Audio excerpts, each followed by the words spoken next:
Hello, hello, testing, hello.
Assalamu alaikum, everyone.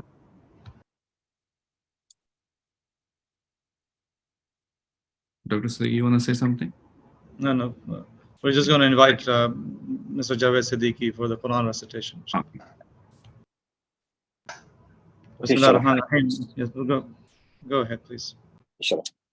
Assalamu alaikum. Can you hear me? Yes, we can. Okay, inshallah. I'll be reciting some ayat from Surah Al-Insan. It's the Surah number 76 in Quran. أعوذ بالله من الشيطان الرجيم. بسم الله الرحمن الرحيم. هل أتى على الإنسان حين من الدهر لم يكن شيئا مذكورا. إنا خلقنا الإنسان من نطفة أمشاج نبتليه فجعلناه سميعا بصيرا. إنا هديناه السبيل إما شاكرا وإما كفورا. إنا أعتدنا للكافرين سلاسلا وأغلالا وسعيرا. إن الأبرار يشربون من كأس كان مزاجها كافورا.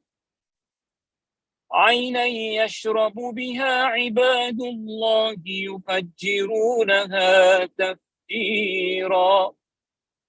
يوفون بالنذر ويخافون يوما كان شره مستطيرا.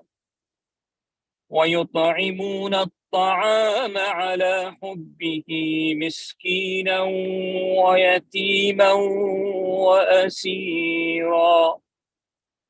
إنما نطعمكم لوجه الله. إنما نطعمكم لوجه الله لا نريد منكم جزاء ولا شكورا. إنا نخاف من ربنا يوما عبوسا قمطريرا. فوقاهم الله شر ذلك اليوم ولقاهم نضرة وسرورا. وجزاهم بما صبروا جنة وحريرا. متكئين فيها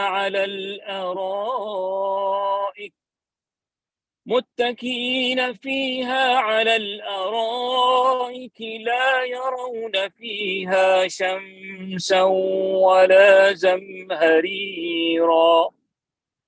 ودانية عليهم ظلالها وذللت قطوفها تذليلا. ويطاف عليهم بآنية من فضة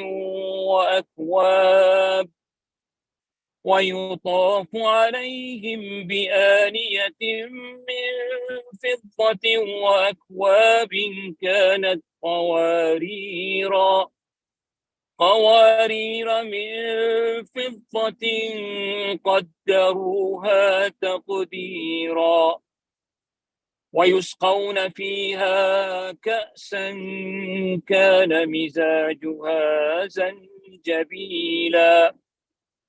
عينا فيها تسمى سلسبيلا. صدق الله العظيم.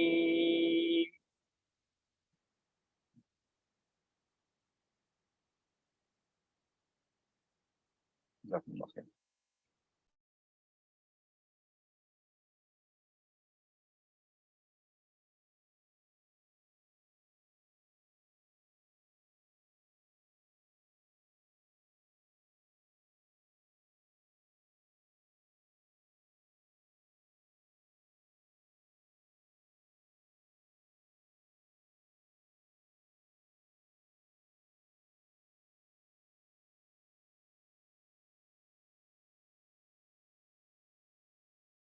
Assalamu alaikum, everyone.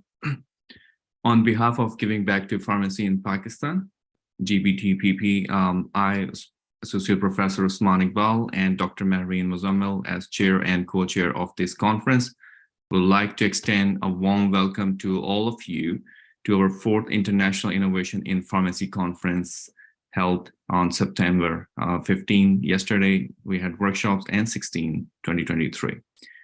We are delighted by your presence, which is invaluable to both pharmacy youth and professionals. Giving Back to Pharmacy in Pakistan is a team of pharmacists working voluntarily for the betterment of pharmacy profession in Pakistan and is guided by the vision of empowered pharmacists for better healthcare. I would like to extend special thanks to Dr. Aslam Siddiqui for his unwavering efforts for Giving Back to Pharmacy in Pakistan and other core Giving Back to Pharmacy in Pakistan team members. After 3 successful conferences, we are, alhamdulillah, today celebrating our 4th Giving Back to Pharmacy in Pakistan conference. I want to give a loud shout out and express our gratitude to our volunteers behind this event, including the organizing committee, scientific committee, and everyone who played a part. This year, we have adopted a hybrid model with sessions streamlined online and the opportunity to attend in person at 3 locations in Lahore, Karachi, and Islamabad. Thanks to our university partners from Islamabad Capital University of Science and Technology, from Karachi, Jinnah Sindh Medical University, and from Lahore, Central Punjab University, and the University of Veterinary and Animal Sciences for this wonderful collaboration, and we look forward to strengthening it further. We are delighted to have speakers from various regions joining us for the 4th Giving Back to Pharmacy in Pakistan conference. We had 4 workshops yesterday. That was the day 1 of Giving Back to Pharmacy in Pakistan 4th conference, where 30+ faculty members joined and held at 4 different locations. Today is the day 2, is dedicated to conference speakers' talks, followed by a panel discussion and a quiz competition.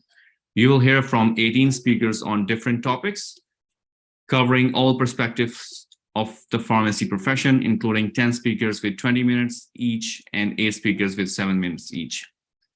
Once again, it's a pleasure to have all of you with us. I thank all the speakers and global audience who have joined us today to share insights in pharmacy profession and education. We are eager to hear from our delegates about their ideas and innovations in pharmacy. Our detailed schedule of the 2-day conference has already been shared with you. I wish all the best and hope you have a pleasant stay if attending on-site in Lahore, Karachi, and Islamabad. Thank you all for your presence and participation. I extend my gratitude to the organizing committee and volunteers for providing such a platform to address and discuss issues in the pharmacy profession. It is a privilege for all of us to host you both online and on-site. I sincerely hope you will enjoy today and have ample opportunities for networking. I declare that conference is now open for further proceedings. We look forward to your support in uplifting our profession all over Pakistan, inshallah. Thank you all.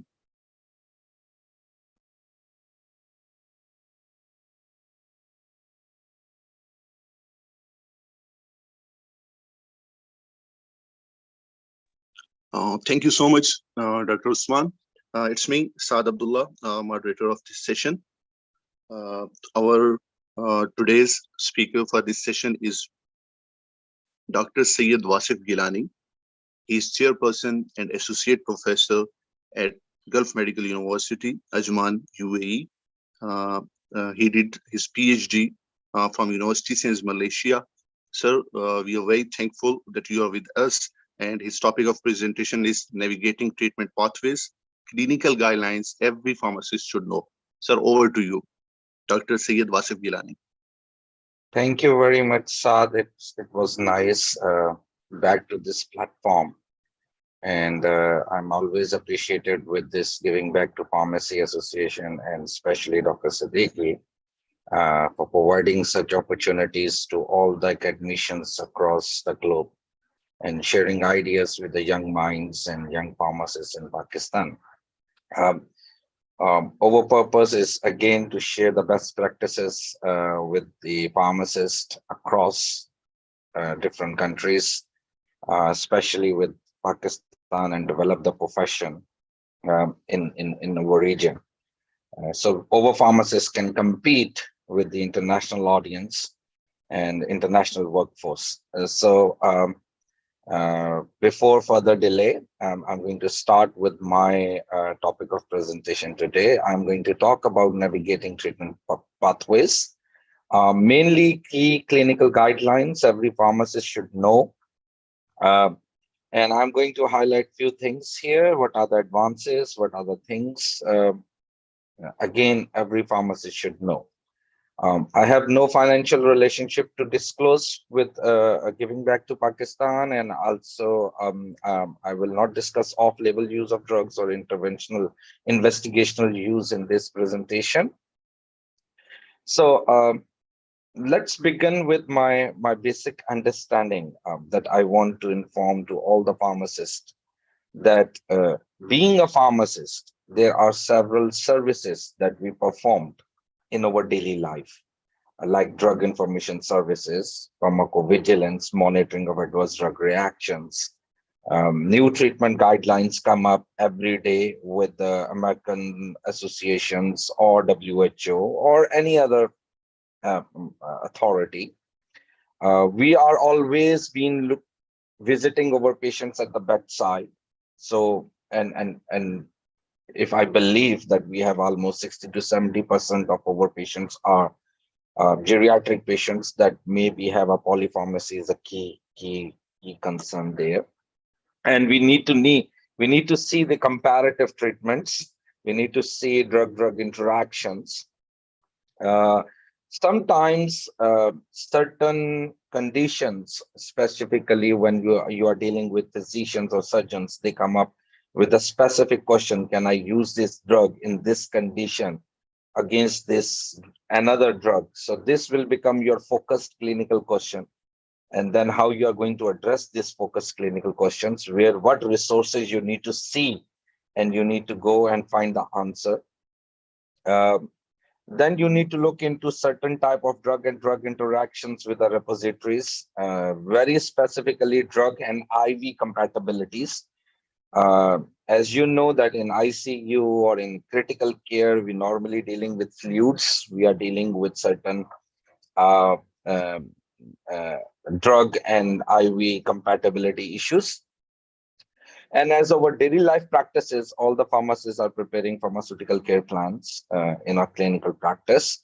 So today's presentation, I will navigate you through 3 or 4 different databases or places where you will go and or any pharmacist can go and they will look into certain answers to upgrade their knowledge or to improve their clinical practices.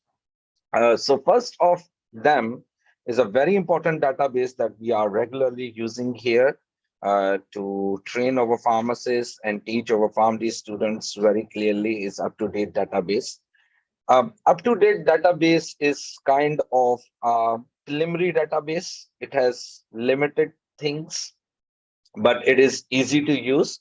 So for example, if I look into the calculators, and I asked my students that, please, I need you to provide me the emergency medicines, adult or pediatric calculations. So we can get some GRACE scores, pulmonary embolism, rule out criteria rules, certain basic things that belongs to the emergency department and the emergency pharmacist deals with it. Similarly, certain cardiovascular drugs require certain type of calculations. So I mainly recommend this website or this database for calculations. Similarly, adult burn injury, fluid residutations, or what are the crystalloids, alkaloids you need to use, how you are going to do fluid residutations, and etc. goes on with it. There are other information provided like drug interactions and UpToDate pathways are there. You can explore the website, but for preliminary purpose, it's a good website. For learning purpose, for understanding purpose, at least you will be aware of certain things in a systematic manner. I must believe that all of the pharmacists who are attending this presentation are well aware with this database called Micromedex. Now, this is one of the very good database. Majority of our clinical pharmacists in the hospitals, they are using this database. They are searching for specific drug. If that drug is a new release, they will also look into drug interactions. So if you look into the screen, you can match up the drug. And if you go more thorough, you can add up some allergies that the patient might have this specific allergy, and you can filter out these two drug and drug interactions with any specific drug allergies. The key point here is this IV compatibility, because again, all the patients with critical care or ICU, or even certain times in emergency department, requires fluid resuscitations, and in that case, we need to add a drug into a fluid. So it is very essential for all the pharmacists to know the drug and IV compatibility, because several times drugs are not compatible with the IV fluids. And this is where the role of a clinical pharmacist come in, that how to solve up these problems or look for any therapeutic equivalents that can be compatible with IV fluids, and that would be safe with the patient as well. You can also find here, if you go to the calculator part, you will find here like ABCD rule predicting stroke within the 7 days of transient ischemic attack. So if you apply this tool, you will know that in next 7 days, if the patient have TIA, in next 7 days, what are the chances or risk factors to develop stroke. So it will be a preliminary pre-workup tool to prevent any severe issues. Again, you can look into acetamin or paracetamol toxicity assessments. You can have ACLS dosing calculators. You can have ACR or EULR, rheumatoid arthritis diagnostic criteria. There are several things again in calculators. When you go there, all these screening tools, mortality rule tools, and these are pre-workup tools are available. Now, as a clinical pharmacist, it is very important. We are very well aware that a clinical pharmacist is a competent person to manage the situation. This is a good concept, no doubt. But the new breed of a clinical pharmacist must be equipped with a skill called proactiveness. Now, in my belief, that a pharmacist or a clinical pharmacist must aware of the future concerns this patient is heading towards. For example, if patient already have certain signs and symptoms, and you are considering the risk factor to develop atherosclerosis in next 1 year or 2 years, so the role of the clinical pharmacist is to prevent or delay that development. Not only at bedside management, but to be a proactive role in the prevention and delaying the progressive disease in the body. So for that purpose, you need to have a certain criteria. There are certain tools. You must be efficient enough to use those tools in specific patients or specific populations that are visiting your hospital. Again, the role of a clinical pharmacist is not only for the management purpose, but to be proactive and prevent or delay any underlying developing disease in the body. This is a database that I highly recommend, clinical key database. I highly recommend to all my patients, all my students, all my PG students, postgraduate PharmD students, or Master in Clinical Pharmacy students. And this is one of the key database that we recommend them to have it every time during their rotations, 6 months or 1 year rotations in our hospitals.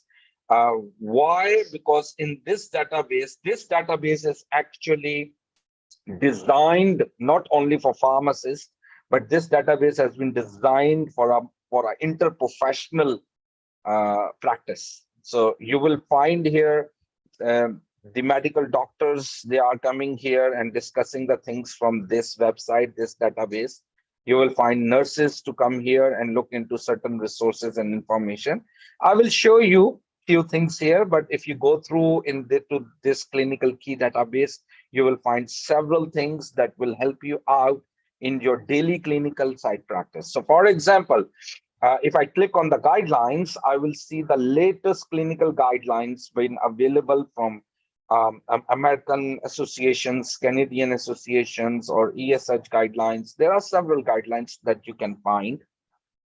If you are training your pharmacists, if you are developing a protocol for your hospital, this is the place where you need to go. You need to look into the databases, look into the standard or latest guidelines, and develop the treatment protocol for your own patient.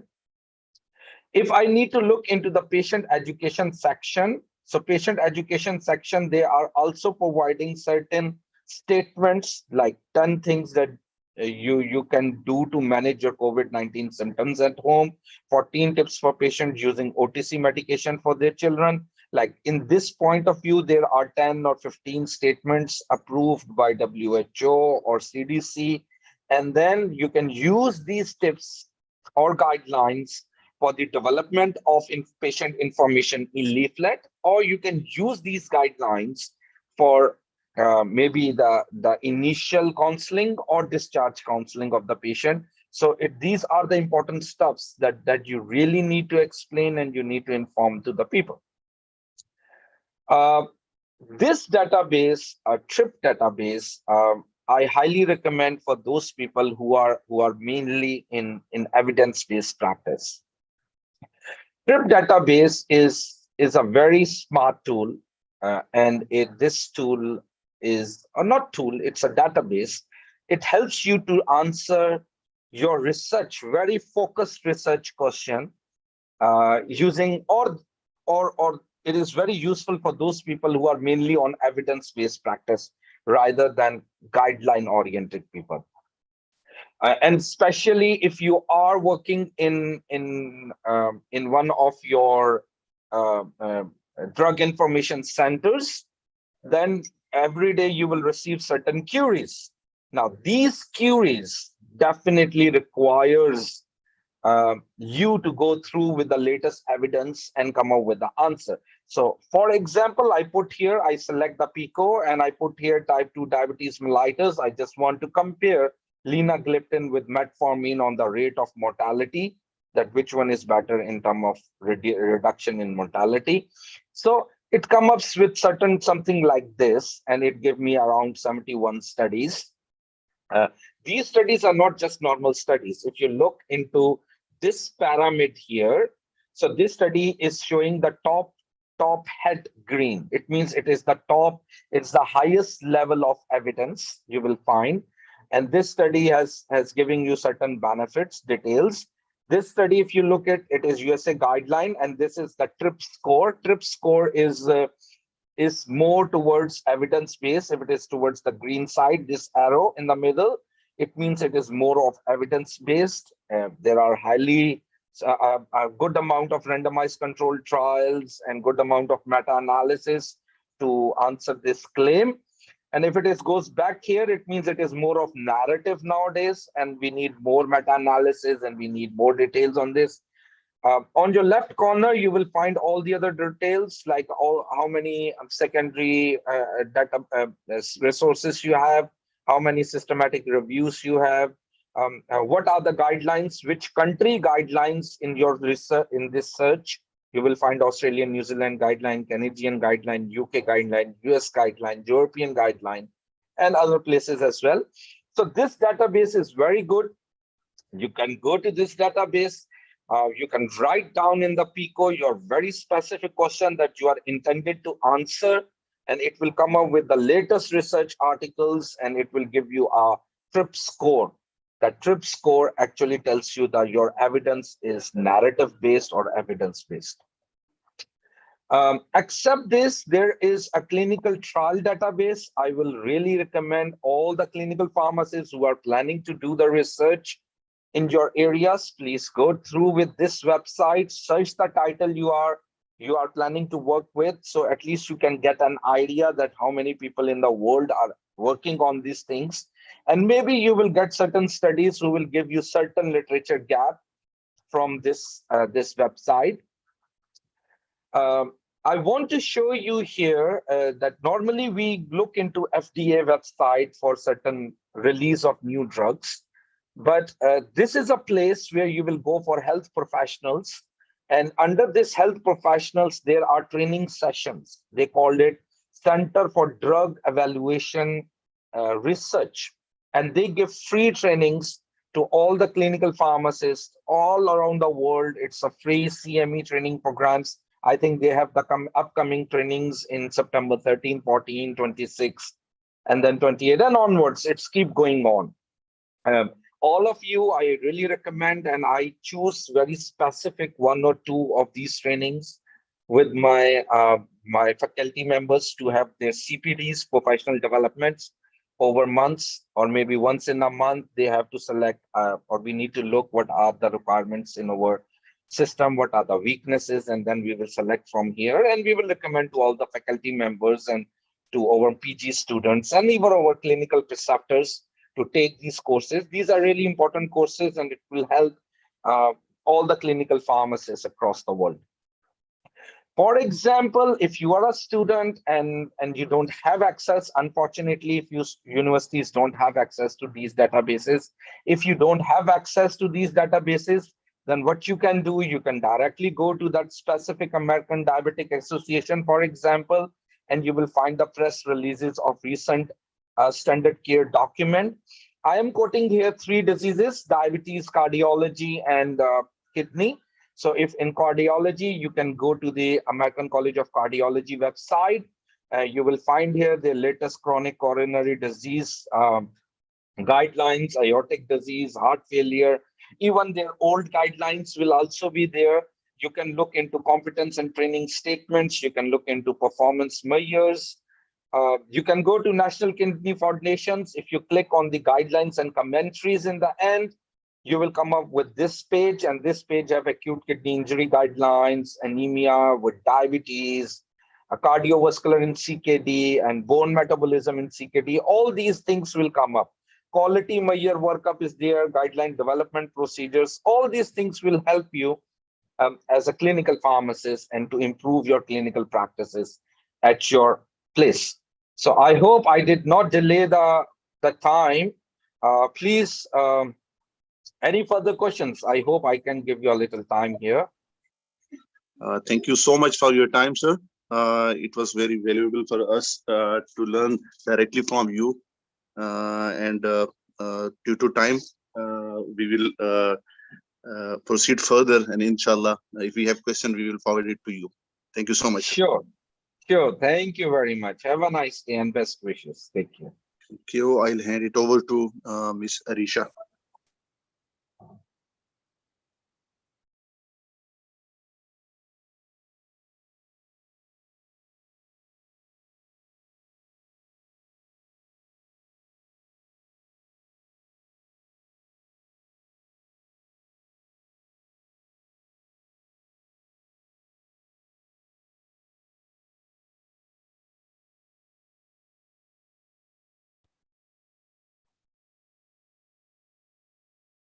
Assalamu alaikum. This is Arisha Ayaz, and I welcome you all to the 4th International Innovation in Pharmacy Conference. I would like to introduce our faculty, Dr. Rana Kamran, for today's session. The title of our next session is Elevating Patient Care, the Vital Role of Board Specialty Certification for Pharmacists. Dr. Rana Kamran is currently working as a clinical staff pharmacist at Cleveland Clinic, Abu Dhabi. He is working in UAE for 10 years, and he got his 4 papers published in international journals. He got his MPhil in clinical pharmacy from Gulf Medical University, Ajman, and PharmD from BSU Multan. Dr. Rana Kamran is an American board-certified pharmacist. He is a board member of GBTPP, Giving Back to Pharmacy in Pakistan. He's also leading preparatory classes for board certification. Please welcome our respected speaker, Dr. Rana Kamran. Thank you very much, Arisha. Am I audible? Yes, sir, you are. Thank you very much. Thank you very much for the nice introduction. So today we will talk about elevating patient care, the vital role of a board specialized certification for a pharmacist. So from the couple of years, we are talking about the board certification of the pharmacist in the different field, in the various field, and we are talking about the specialization. Actually, we are knocking you again and again that if you want to improve your education, if you want to improve your knowledge, if you want to improve your skills, it doesn't matter. Like, you have not only a single opportunity to go for the master's or MPhil and the PhD. A pharmacist has their own specialization. The pharmacist can work as a specialized pharmacist. He can work as a specialized in the field of a pharmacotherapy, in the field of a pediatric, geriatric, cardiology, infectious disease. So how this pharmacist can help a board specialty certification for a pharmacist, how it can help to improve the patient care. How is it possible, and how a pharmacist can help in this? So we will discuss about this today in our session.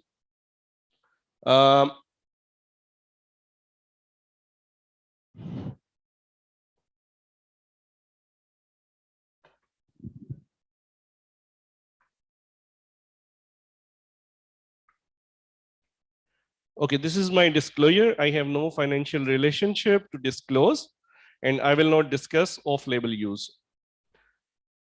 So if we will talk about the history of the board certification, the Board of the Pharmacy Specialties was established in 1976 as an autonomous division of the American Pharmacists Association.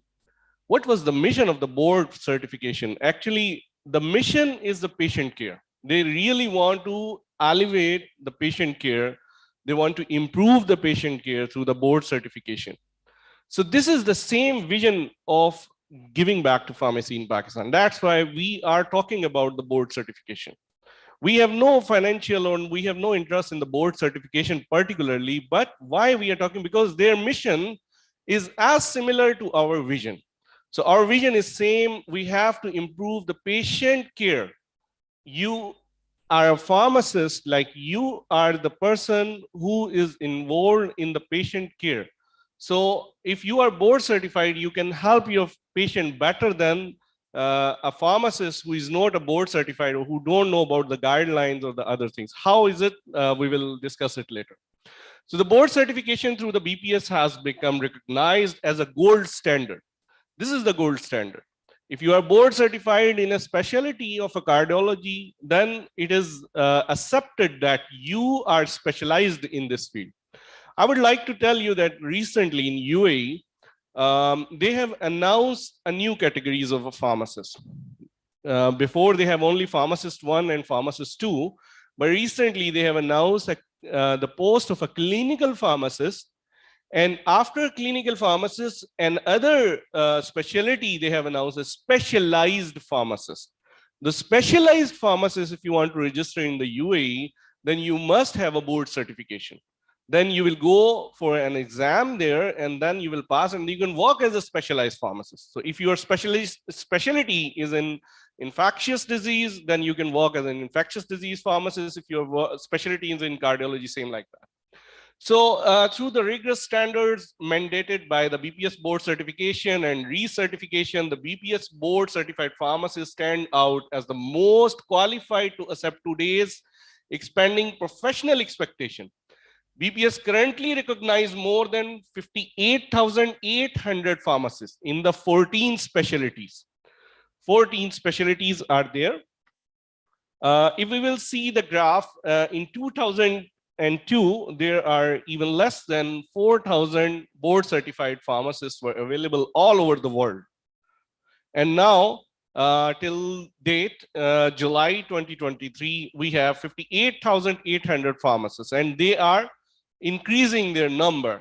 In Pakistan, recently, till now, we have 20 to 25 board certified pharmacists. So this is one of our mission. We are working on it, that maximum number of the Pakistani pharmacists, they should to get the board certification. Why? Because they should come to the gold standard again. and then they will improve in the patient care. So what are the types of the board certification? You can see ambulatory care pharmacy, cardiology, compounded sterile preparation, critical care pharmacy, emergency, geriatric, infectious disease, nuclear pharmacy. As we have discussed yesterday with Dr. Shoaib Shamas, you remember the nuclear pharmacy, it's a specialized field. It's different from oncology, but you can work with the oncology. Nutrition pharmacists, in which we are working for the TPNs, oncology, pediatric, pharmacotherapy, psychiatry, and the psychiatric and solid organ transplantation. They are just recently announced in the last 2 years. So these are the 2 more specialties they have added. So how a board certified pharmacist can involve and he can improve the patient care. So the patient care process, this is a cycle of a patient care. So we need to collect, we need to assess, plan, implement, and follow. And then collect, assess, plan, implement, and follow. A duty of a board certified pharmacist or a pharmacist who is specialized in his field, he has to collect the data. He has to collect the subjective data of a patient through, subjectively and objectively as well, through the lab reports or the others, to understand the history and the treatment. Now, I think so in still Pakistan, we have still in practice, the nurse is responsible for the history of the patient. But in the world, other parts of the world, now the pharmacist is responsible for the history of the patient. Like he will take a history separately because he can assess, like might be there is a wrong medication. Sometimes they bring the medication with them, about bring the medication of their father, mother, or any other relative. Actually, the patient is not using, and the nurse don't know what is the use of this medication, and might be he bring the wrong medication. And if you inquire from the patient or the patient relative, then you will get to know the exact history of the patient. So the collection of the data from the patient, it's very key responsibility, because you don't know the history of a patient. The patient comes to you and now he's on the bed and he is on the pain, and you need to know why does it happen? Like, is it an adverse effect even? Is it a contraindication or something like that? But you should know the medication history, and from the medication, you will get to know what was the history of a disease as well. So how you will know about it? You will know about it through the medication history, what he will provide it to you. So you have to collect the data, and then you have to assess and analyze the treatment plan. Now, most of our students, they think that pharmacist is only involved in the medicine or medication, and he is not involved in the treatment plan. Actually, where the organization, where the interprofessional relationship between the pharmacist and the doctor and the nurses is there, they have to assess and analyze the treatment plan. They sit together and they talk about it, like this is the treatment plan and this is the way we will go. So we will plan the individualized patient-centered. So now this is a new term for the for our young pharmacists, like individualized. Everybody is different from the others. Pharmacokinetics of one person is different from the pharmacokinetic of the other person. So we have to individualize the care plan. We have to see for our patient, we are not just going to follow the empiric treatment or what are the guidelines. We have to see this patient-centered treatment plan, evidence-based and cost-effective. So pharmacist is responsible for the cost effectiveness also. Like how we have discussed yesterday, the stewardship's plan. We are not only working on the efficacy, we are not working on the treatment plan, but we are the person who are responsible for the cost effectiveness as well. So we have to implement in collaboration with the other caregivers, and we have to follow up. Follow up is same like yesterday. We have an activity that we have to monitor. How we have to monitor? Like if a patient is taking any of the antihypertensives, then we have to see is there any adverse effect with that or not.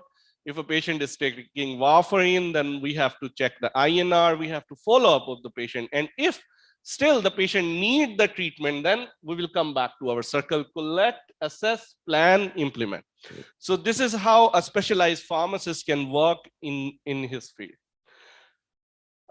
Patient care process has not only involved the pharmacist, but a doctor as well. And between the doctor and the pharmacist, we can see we have a patient.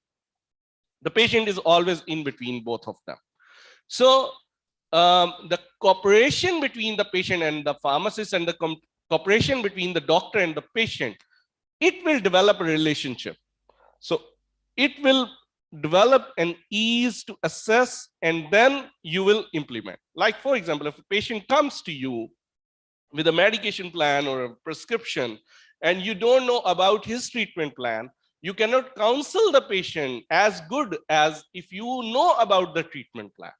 You will explain the patient like how many days you have to take the medication, you have to taper it down, and then you have to stop, why you have to taper it down, and why you have to stop, why you don't have to continue. If you don't know about that, and if you will not guide the patient about that, the patient can keep on taking the medication, and then there must be some adverse effect events will happen, and then the patient will be hospitalized again.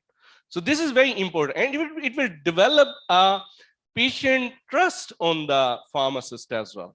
If you know the treatment plan, then he will consider you as a part of a team. He will not consider you that you are just a person who is responsible just to give me the medication. No, he will consider you that you are the person same like a doctor that who is working on my treatment plan, and he know what I have to do and what I shouldn't I have to do. So trust building will be there, better outcomes, and it will be very easy counseling for you. You can explain the patient about the treatment plan. You can catch the errors. It can be possible the patient is being discharged from the hospital without any life-saving drug. It can be possible a patient with ACS is discharging without aspirin or clopidogrel. It can be possible the patient is taking it can be possible the doctor has discontinued one of the antihypertensive and he has prescribed another antihypertensive. If you know the guideline, if you know the board, if you studied the board and you know the guideline and the treatment plan, then you will tell the patient, then you will catch this error, and then you will reach out to the doctor that we have to stop this medication and we have to continue. It can be a system error. So you can catch that system error if you have the knowledge about it. But if you don't have the knowledge, then these things will be passed on and the patient will take a double medication, and it can be possible the patient will get a damage again, and then he will come back to the hospital. So in the history taking, yes, I want to tell you, if you know the treatment plans, like for example, if a patient is taking allopurinol, he give you, I'm taking this medication.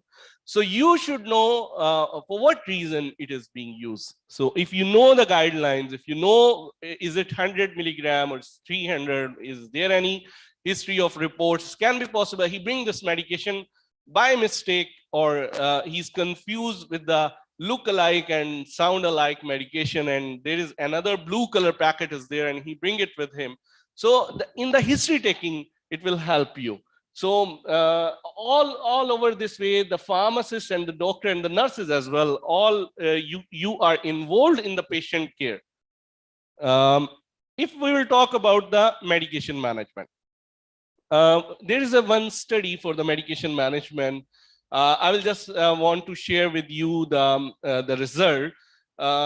They have studied 800 heart failure or hypertensive patient treated with the clinics of a large public hospital. And the patient with the clinical pharmacist intervention had a 34% lower risk of any adverse drug event or a medication error. So the risk ratio is 0.66.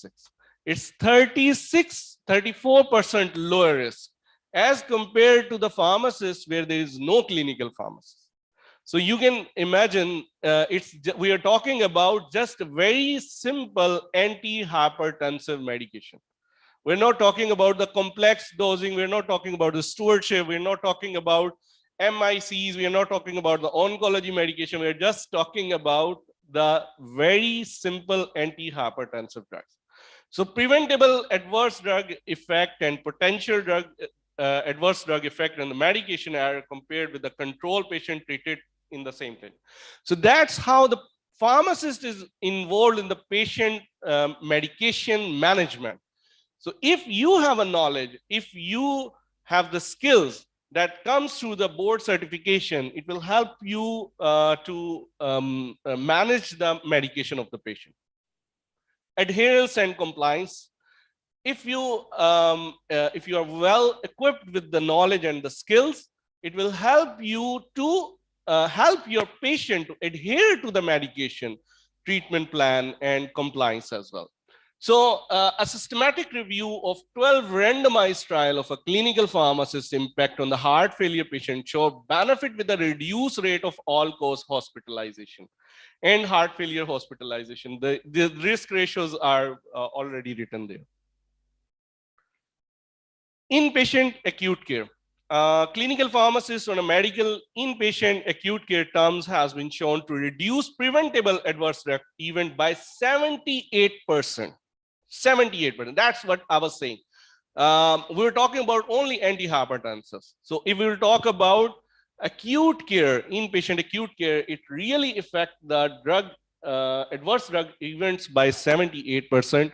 A clinical pharmacist who rounded with a critical care team more effectively identified and preventable more adverse effect than pharmacists involved in order entry and verification, and avoid the potential expenditure of $210,000 in 4.5 months. So how much you can save for your country, for your hospital, overall, how much it will affect the healthcare. A review of 36 studies describing the impact of a clinical pharmacist on a hospital inpatient suggests that the addition of a clinical pharmacist to the acute care team resulted in improved patient care. This is a medication reconciliation. I will just to be quick. If a patient is coming from the home and he's coming to the healthcare faculty, and from the healthcare facility, he's discharging back to the home. So how a pharmacist, he has to take the patient and the family, all the detail, the medication list, the history of the patient, the government medication database. If we have it in the, we have it in the UAE, but I don't know in Pakistan. So if you have a government medication database, you can get it from there. The previous medication health record, if you have it in your hospital or from any other hospital, you can take, and then you will assess, analyze, and same plan and outcome, same follow-up, and then the patient will be discharged. Now the patient is going to be discharged, and you know the previous medication, you know the previous history, and you are the same pharmacist who reconcile the patient when he is admitted to the hospital, and you are the same pharmacist who is responsible when the patient is going back to the home. So you will be responsible for this. Drug information resources already explained by Dr. Syed Wasif Gilani very well. I don't think so. There is a need to explain, but still the pharmacist is responsible for drug information department of a hospital, of a university as well. The pharmacist is responsible to provide the drug information to the doctor or the nurses or the other professionals. Stewardship plans are there. We have discussed yesterday, the pharmacist is involving in antimicrobial stewardship plans and individual care plan, clinic and role. There are some clinics which are run only by pharmacists. Very important point. I want to tell you, there are some heart failure clinics are there. Coagulation clinic, asthma clinic, transplantation follow-up clinic, and diabetes clinic, in which there is a follow-up. Now, I told you the care plan, in this care plan, there is a follow-up. So these patients will come back to you with the follow-up, because in these heart failure medication, coagulation, asthma medication, you have to increase the dose or decrease the dose as per the patient. Improvement, if the patient symptoms are improved, you have to increase or you have to decrease the dose of the drug. So the pharmacist can run this clinic without the support of a physician. So role of a certified pharmacist can be monitoring, follow-up, and dose alteration and counseling. The pharmacist, as I have explained to you yesterday about the research and development, the pharmacist is not only involved in the research and development for their masters and for their PhD, but actually, if you are a board certified pharmacist or if you are a clinical pharmacist, you are incomplete if you have no interest in the research and development department. So you should take an interest in the research and development. Why? Because you will get the new resources, you can prepare your own guidelines, and you can run the research in your hospital as a pharmacist. These are some references if there is any question. Thank you very much. Over to you, Arisha. Thank you, Dr. Rana Kamran, for your valuable insights into this important topic. And I would like to hand over the session to our next moderator, Dr. Kalpana Kumari. Thank you.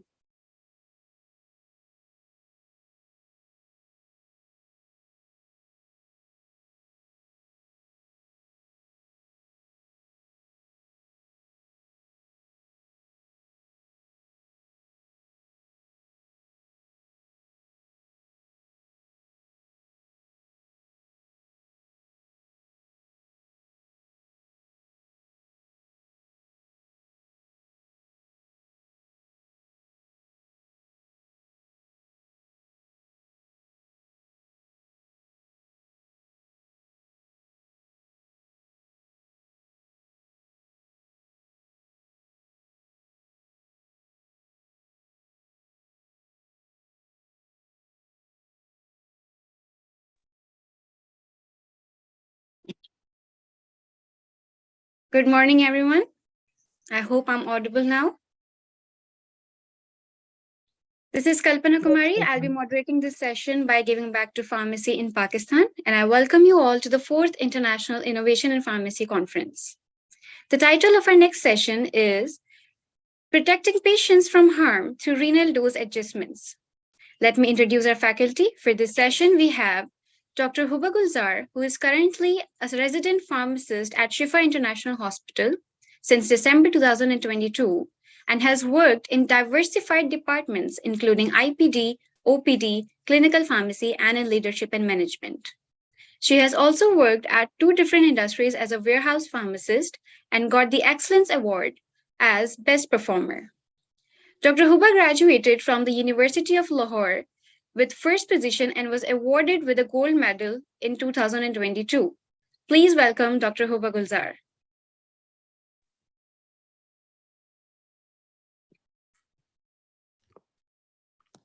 Thank you so much, Kalpana, for your kind introduction towards me. Let me formally start my presentation.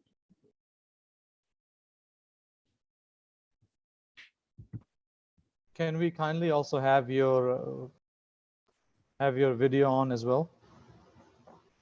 Sorry, I didn't get you, sir.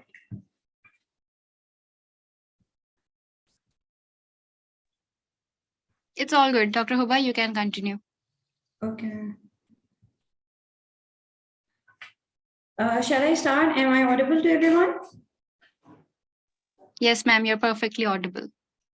Thank you so much. Let's begin with my presentation today. The topic of my presentation would be protecting patients from harm, the critical contribution of pharmacists in ensuring safe medication management through renal dose adjustment. Starting from disclosure, I have no financial relationship to disclose, and I will not discuss any off-label use or investigation use in my presentation. And the contents of my presentation would be start from introduction and conclusion, and in between I'll discuss about the epidemiology, methods, and results of my study. Let's introduce the study. The introduction includes that chronic kidney disease is a widespread health condition affecting millions of people worldwide. And you can see that chronic kidney disease is prevailing ahead and it's affecting people worldwide around the globe. So renal impairment can lead to changes in drug metabolism, distribution, elimination, which can affect the pharmacokinetics and pharmacodynamics of the drug. So this is very important to have a focus on kidney diseases and reduce the doses according to the creatinine clearances of the patients. The dose should be adjusted according to the patient demographics and patient creatinine clearance, and it should be done by a pharmacist, and by identifying and managing these drug-related problems, including the renal dose adjustments and the proper dosage regimens and management of those patient regimens, pharmacists can improve patient outcomes and prevent medication-related complications in patients with a chronic kidney disease. Moving on towards the epidemiology, so I would say that chronic kidney disease is the leading cause of death in all over the globe, and it is inevitable that it is around 10% of the adults are CKD patients around the globe, and it leading to the 1.2 million deaths and 28 million years lost of life, 22 million years lost of life each year. So you can say that it becomes by 2040 it becomes the fifth leading cause of death by 2040. So moving on towards the methodology of my study, the study of renal dose adjustment and pharmacist-led interventions would be conducted from January 2022 to December 2022 at Shifa International Hospitals, and this study was basically focused on adjusting medication doses according to the patient creatinine clearances, and all the patients with reduced creatinine clearances and increased serum creatinine were reviewed for any kind of dose adjustments. Their drugs have been adjusted according to their creatinine clearances, their heights and weights, and accordingly they have been adjusted and saving the cost as well. So data from each one would be extracted and then compiled and then analyzed to assess that what would be the effectiveness of renal dose adjustments and how pharmacist-led interventions in optimizing the patient medication regimens. So moving on towards the results we have, you can see that in each month from January 2022 to December 2022, in each month there is a huge number of patients that have been reviewed, and you can see that in January we have above 1,500 patients would be reviewed for renal dose adjustments, and in February it's about 1,200, more than 1,200, and it's a kind of crust and puff that has been reviewed for the patients by a pharmacist, and they led their interventions towards the medication regimens of the patients. So you can see that the highest level of pharmacist-led interventions and renal dose adjustments in patient regimens would be done in June. Would be done in June. That is above 1,700. So the total number of patients reviewed in the whole year of 2022 would be 16,816. So moving on towards these are the number of patients that were reviewed. Now what the reviews would get for the from the pharmacist towards the patient, it is not only that pharmacist-led interventions and reducing the doses according to the renal dose adjustment, but also it reduces the financial burden upon the patients. So the cost saving that has been done by the patients would be you can say that it's about 4.41 million that has been saved in the whole year. So you can say you can see in the graph that in January it is about 3 lakh above 3 lakh cost saving it would be done, and in the highest peak you can say in March in 5,90,000. So each month you can say that roughly above 4 lakh cost saving would be done in each month, and this is a huge number that has been done by the pharmacist. So it is a very crucial role that has been played by the pharmacists and renal dose adjustments. So moving on to the conclusion would be depicting that pharmacists has played an important role. Pharmacist's role is very important in renal dose adjustments and in reducing the patient harm. Not only reducing the patient harm, not only reviewing the appropriateness review for reducing their doses according to the renal dose adjustments and their creatinine clearances, they reduce creatinine clearances, but also it declining the economic burden onto the health. So such models should be employed in the healthcare, should be employed to the tertiary care hospitals, to the primary care hospitals as well. Not only reduce the formulary burden, but also reduces the complications of the patients and avoiding the adverse drug events. By doing this, I would say that pharmacists have a crucial role, and what they can give back to Pakistan, what they can give back to pharmacy in Pakistan. So their role cannot be denied. They have a very crucial role, not only in reducing not only for the appropriateness review of the drugs, but also they played role in research. They played role in extracting things that uplift the pharmacy profession and their and our professionals as well. So it should be done by the pharmacists that they have to showcase their abilities. They have to show the competency and knowledge towards the change management of our own profession and towards the patient safety and medication safety. In this way, we can contribute as a pharmacist in the society. So it is the responsibility of the pharmacists or our senior pharmacists or the healthcare professionals that we are intriguing with one another. So we should incorporate our efforts towards our juniors, our efforts to find opportunities for them and incorporate them in different projects like renal dose adjustments, like high alert medications, how their safe dispensing would be done, how their handling would be done. So these kind of projects that we can incorporate with one another, we can incorporate other organizations, and in collaborating with one another, we can uplift our profession and our professionals as well. Thank you so much. And this is all about my presentation.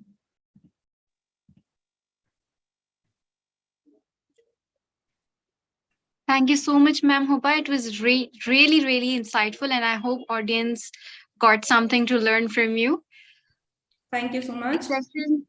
The session is over to our next moderator, Huzaifa Sher.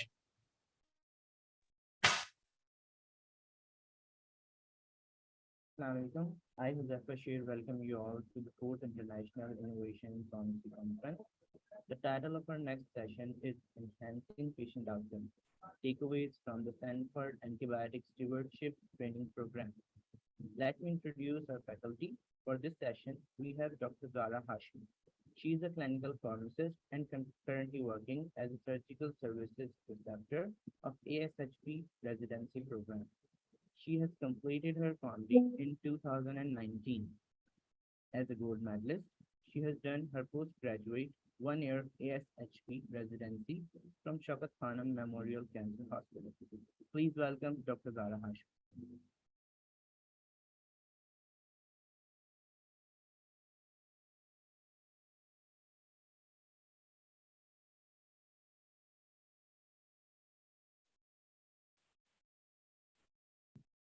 Assalamu alaikum. My name is Zara Hashmi. I'm a clinical pharmacist at Shaukat Khanum, and today we'll be talking about antibiotic stewardship program, which are just primary takeaways from the Stanford antibiotic stewardship program that they have.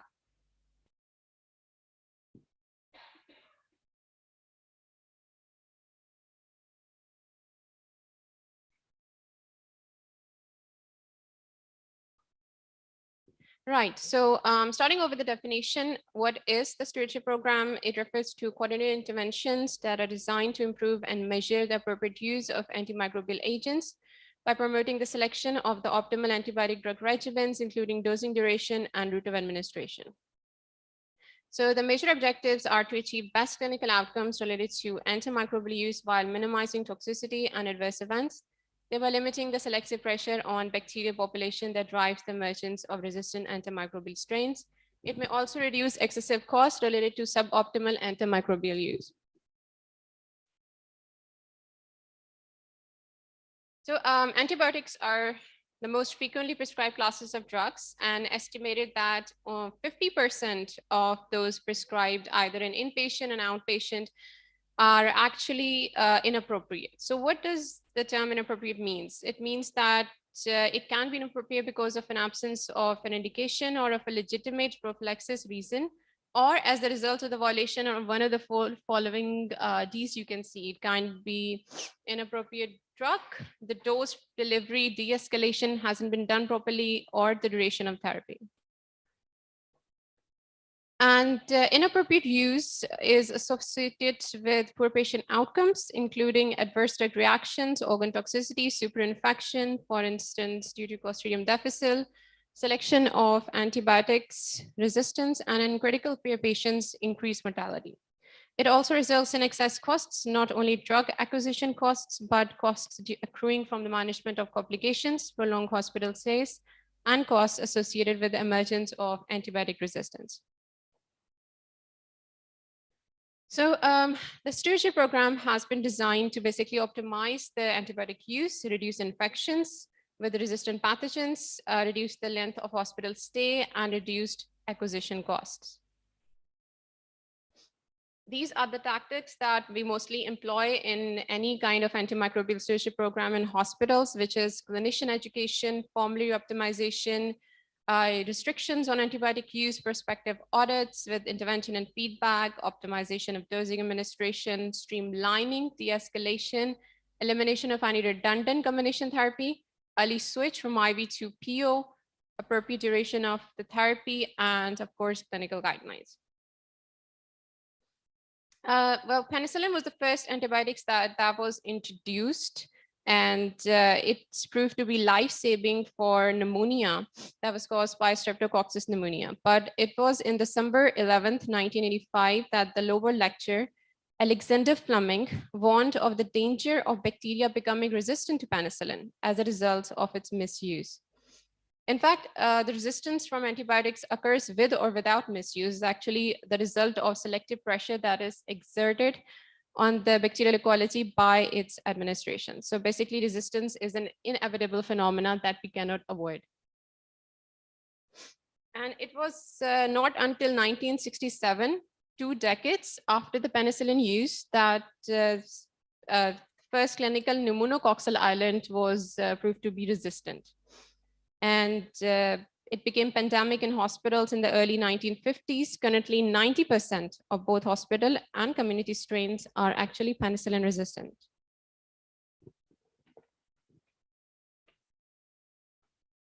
So in general, the use of antimicrobials can be considered as prophylactic, preemptive, empiric, and definitive.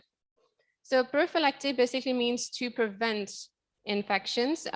Example is prevention of endocarditis and selected patients undergoing high-risk dental procedures, or you can say in inpatient settings, antibiotic prophylaxis to prevent post-surgery complications. Preemptively is used to abort infections, and it occurs in immunosuppressed transplant recipients to prevent the development of end organ infection in patients with the CMV circulating in their blood, which is a viral. So the only difference between prophylactic and preemptive is that preemptive suggests that there is, through investigational studies, that there is the existence of an asymptomatic disease that is going on in the body. So we have to abort the infection before it becomes symptomatic. Empiric, it means provide initial control of infection in the absence of knowledge of its etiology. In outpatient settings, patients with sinusitis or community-acquired pneumonia and cystitis. It's also used in nation management of UTI. Right, in the inpatient setting, the use of empiric antibiotic is widespread, and it includes patients with community and hospital-acquired pneumonia, fever, neutropenia, pneumonia. And the most common setting in which it is used is in the pathway of sepsis. Now, definitive targeted antibiotic, as it states, is tailored to treat infections in which etiology, pathogen, or the antimicrobial susceptibility patterns are known. We have a definite culture. So when an antibiotic is administered to a patient, 2 most important parameters that I have to keep in mind are the pharmacokinetics and the pharmacodynamics. So in simple words, pharmacokinetics is what the body does to the drug. Right, so pharmacokinetics does not correlate the concentration of the antibiotic at the site with antibiotic effects. Pharmacodynamics, on the other hand, it describes the relationship between antibiotic concentration at the site of infection and its biological effect on the organism. Now, this can be bacterial killing or inhibition of growth. Now, most drugs are inversely bound to serum proteins like albumins and other glycoproteins. The extensive protein binding varies considerably between drugs. For example, if I give you the example of gentamicin, then 10 to 30% of the total serum concentration is bound to the serum protein, compared with 90 to 95% for ertapenem.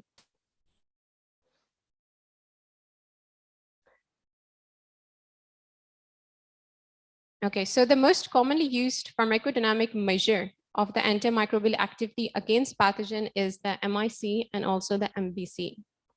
MIC means minimum inhibitory concentration. So it describes the lowest concentration of an antibiotic that is capable of inhibiting visible growth of an organization, whereas MBC is the lowest concentration of an antibiotic to achieve 99.9% of bacterial kill. Now, MIC and MBC are used often, but they do have certain setbacks, such as they do not take in account the normal physiologic condition of the body. And they also have certain other shortcomings. So in order to replace that, certain hospitals have employed stimulation, such as Monte Carlo simulation is a very popular simulation, which uses advanced mathematical modeling to apply the principle of antimicrobial to clinical practice.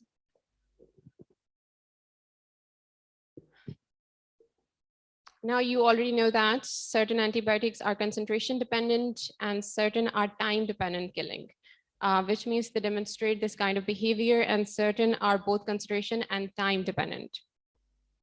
So for concentration dependent antibiotics such as aminoglycoside, fluoroquinolones, polymyxin, the goal of the activity is to maximize the concentration, obtain the highest possible antimicrobial concentration at the site of infection, because the higher concentration will result in a greater kill. And the major pharmacodynamic parameter that correlates with clinical and bacteriological efficacy of these drugs is actually the peak drug concentration to MIC ratio. The second pattern is the time-dependent killing, which refers to the time it takes for the pathogen to be killed by exposure to a microbial agent. The goal is to optimize the duration of exposure. And then we have certain antibiotics like vancomycin, alezonate, daptomycin, which contains elements of both concentration and time-dependent killing. Now, just a general idea of mechanism of resistance. I won't go into depth. Mycobacteria primarily require this resistance by two basic mechanisms, which is genetic mutation together with selective pressure or horizontal gene transfer. Now, genetic mutations can become dominant among a bacterial population as a result of selective pressure exerted by the antibiotic exposure.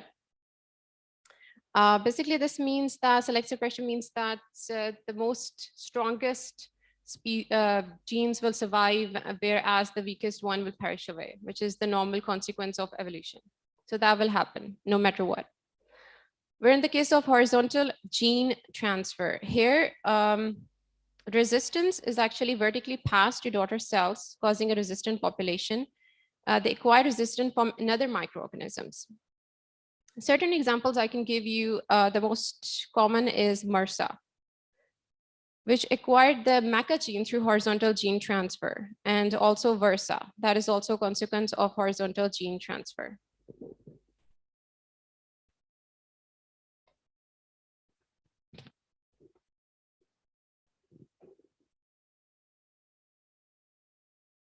So antimicrobial stewardship in the inpatient setting, the goals should be to achieve optimal clinical outcome, minimize toxicity and other ADRs, reduce the cost of healthcare for infections, and then limit the selection of antibiotic resistance.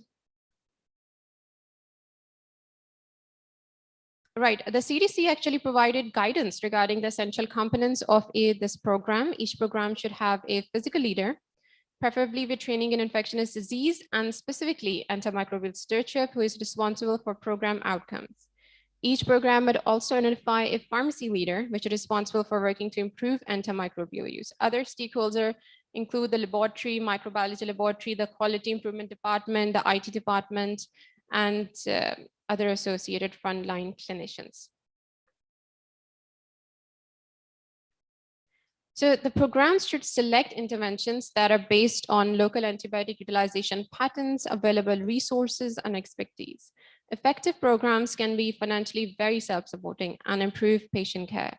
In the literature, these programs have shown decreased antibiotic use by up to 36% and annual savings up to a substantial amount. The emphasis of this module again will be on only ASH2 intervention in the inpatient settings. So in a hospital setting, for example, if you're a pharmacist there, what are the strategies that you can employ? We have pre-authorization. This is the basic, most important ones: pre-authorization and prospective audit and feedback. So in pre-authorization, what happens is an empiric antibiotic initiation and workup of suspected infection. Like if there is a patient and there is a suspicion of infection, you will need pre-authorization to even give the initial dose of antibiotics. So this may have drawbacks, might delay giving the first dose to the patient and other things. And then we have the prospective audit and feedback, in which the first delay, initial dose of the antibiotic is not delayed, but actually the clinicians that are employed to overlook the prospective audit and feedback, including pharmacists, then overlook its ongoings, and if there is a need of escalation, of de-escalation, or even discontinuing the antibiotic, they're responsible to do that. So certain supplementary strategies that we can employ are also facility-specific clinical protocols, in which the hospital pharmacist, in collaboration with the physician, can actually draw up certain guidelines, point of interventions, which are automatic interventions to oral conversion, dose optimization, preceptor-led review of antimicrobials, antimicrobial allergy assessment education, and then reducing incidence of C. difficile infection.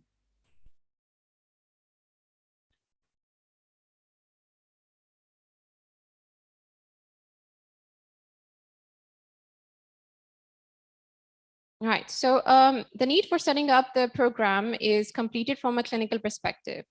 So you will need resources to build an infrastructure and also attention of the prescribing clinician in your hospital. So you need to pitch a program to them that is very crisp in its logic and reasoning, and also cost cutting. So measuring antibiotic use, we use defined daily dosing and also days of therapy. So it's very simple. Defined daily dosing is established by the WHO, whereas the days of therapy by the CDC. Instead of explaining the definitions, I can just show you an example. It'll be much better. So we have 4 antibiotics here. Let's look at the vancomycin. So the total grams of vancomycin the patient received in a day is 6 grams. In order to get the daily defined dose, you divide 6 by a defined WHO daily dose, which is 2 grams. So you get 3. At the same time, days of therapy are just the number of days the patient actually received the antibiotics, which are 3 days. So in this case, the DDD and the DOT are same. But in other cases like cefazolin, you can see that they differ considerably. So these 2 values shouldn't be compared to each other. They're actually used for different purposes, but basically they're used to measure the antibiotic aggregate. Resistance can also be measured by period prevalence or rate. So period prevalence says that number of resistant isolates divided by total number of isolates over defined time month, whereas rate just tells you the number of resistant isolates per admissions. Usually it is multiplied by 1,000 in order to avoid getting small fractions. So antimicrobial resistance from a global perspective.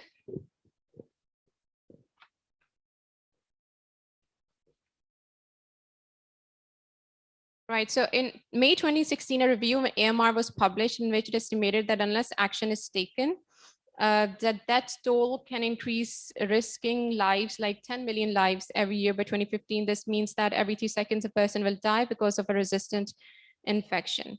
So certain changes can be taken.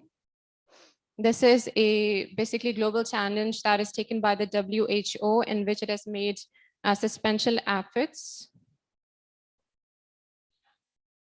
Certain action plan or strategic objectives are actually given worldwide in order to avoid this resistance and improve the program worldwide, such as improve awareness and understanding, strengthen knowledge and evidence base, reduce incident of infection, optimize the use, and develop economics case for sustained infection.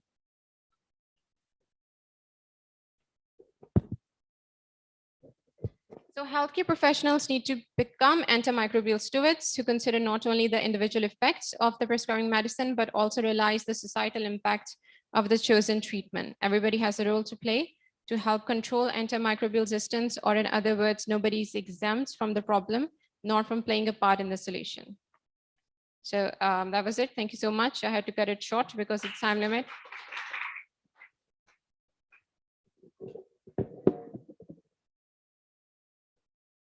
Thank you, Dr. Zara Hashmi, for such an informative session. I would like to hand over to our next moderator, Anna.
Do we have Amna Noor online? Because we cannot hear her. Dr. Zishan Khan, can you advise, please? Amna is available in the room. Amna, please unmute your mic and you can start the moderation session. Assalamualaikum.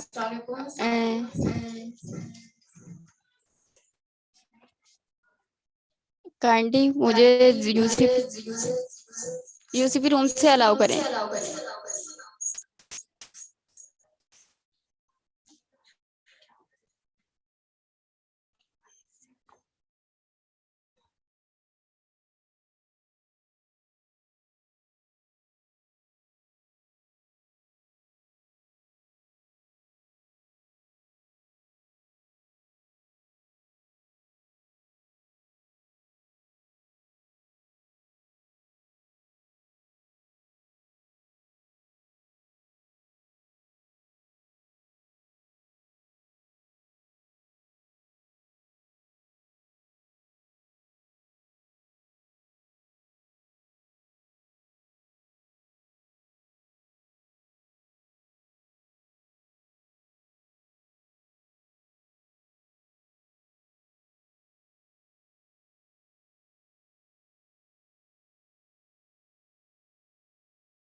Assalamualaikum.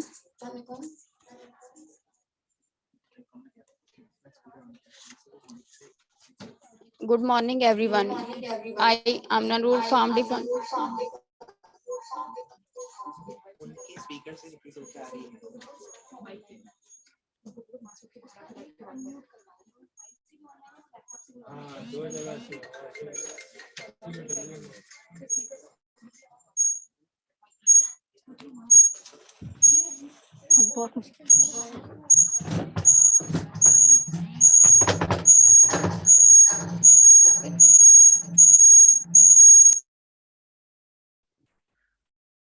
Amna, just open one mic.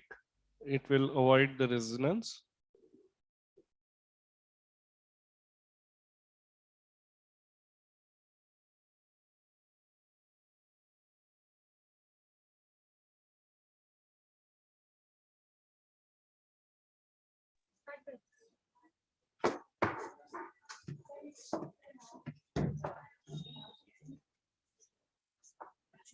Assalamualaikum. Good morning, everyone. I am Nanur from the phenomenal professional student from Federal University.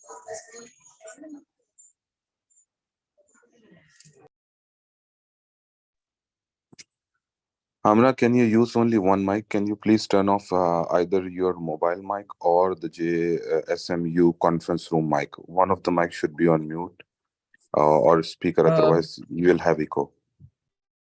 Sir miss Amna आपसे request होगी कि आप kindly अपनी audio leave कर दें ताकि वहां आपके जो दूसरा सिस्टम है वहां से आवाज आ जाए please.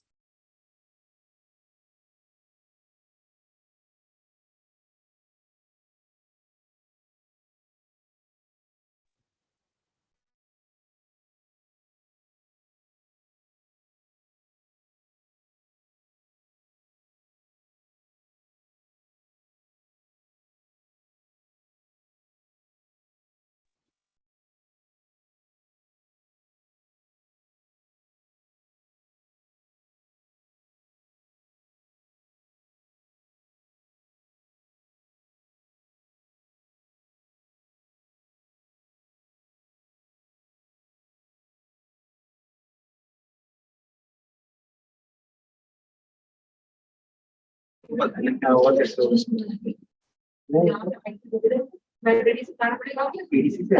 everyone. So introducing our next session speaker, Dr. Farhat has an extensive experience of operation and resource management, process reengineering, and quality enhancement in hospital pharmacy services. Dr. Farhat holds Bachelor of Pharmacy degree from University of Karachi and Masters in Business Administration. Dr. Farhat has done various certifications from the ASSP, and she has also awarded with the best during her tenure. She has been awarded as Best Management Staff, Best Specialist, and Best Senior Staff, and also received the Best Performance Award in Staff Development session. She won Quality Improvement Award from Aga Khan University Hospital and internationally from Medication Safety Conferences for Hospital Pharmacy Objects. Currently, she has a managerial position in Aga Khan Hospital and leading a managerial position in Aga Khan Hospital. Let's welcome Dr. Farhat Zaid as our next session speaker.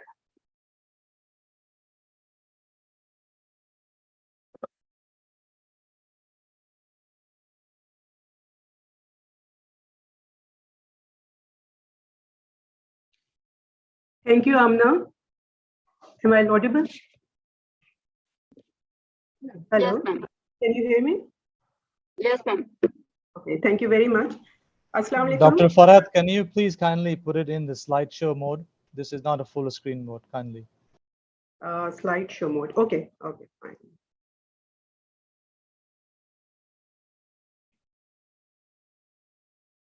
Is it okay now?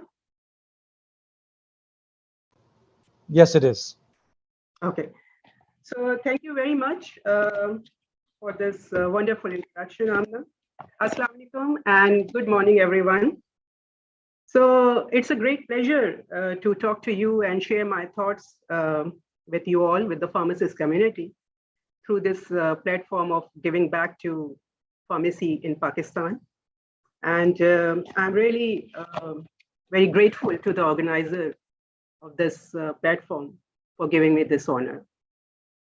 So the topic which is assigned to me is related to my leadership experience. And I have been told to share my journey with you all. So we will discuss that no matter how difficult the path is, no matter how challenging your road is, but if you are persistent, if you are determined, then the results will always be fruitful. So you have to have a complete confidence. You have to have a firm belief on your own capabilities. So having been associated with this organization and with the profession for around 28 years, I still feel that I am in the learning phase and there is a lot more to learn. Because pharmacy is such a dynamic field, you know, and every day we come across with new challenges, whether it's due to drug shortages, whether it's due to challenges due to loss of medications, whether it is staff turnover, safety issues, you can name it. So you have to have a very supportive and innovative leadership in order to bring out the best solution against these complex scenarios. So we will start our presentation. On the first slide, you can see quotes from two different leaders, from two different great leaders, and these are my favorite quotes. The first one is, management is doing things right, but leadership is doing the right things. And it is said by Peter Drucker, who is also known as the father of modern management.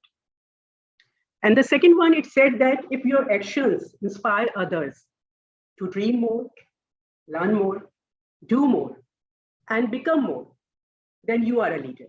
What a beautiful thought, indeed. So leadership is why it is important to understand the leadership. It is important because leaders, they focus on getting people committed to a common goal.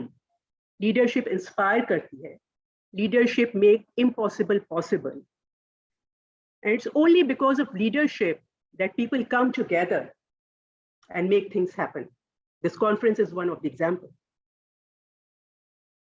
So I just want to take this opportunity to show you a small video, and I will request my moderator to please run that clip, if you can.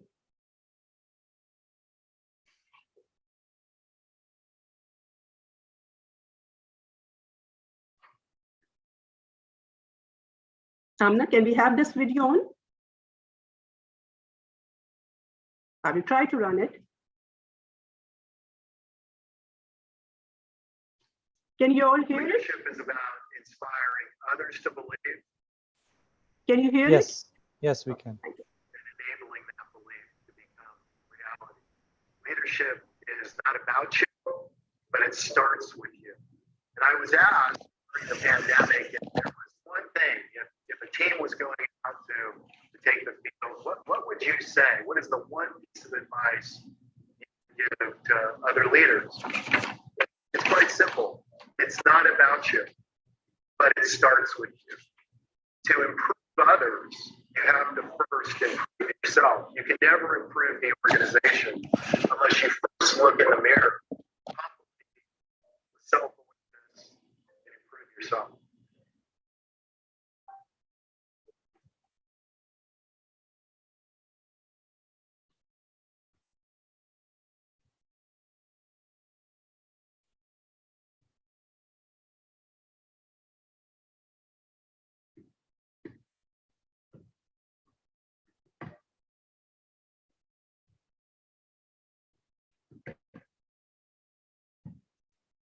Can I please request to show the next slide?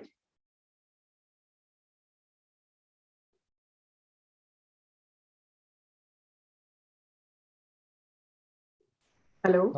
Dr. Farhat, आपकी slides आप manage कर रही हैं, right? So maybe you need to close the video and then Okay. reshare the screen. Yeah. Yeah.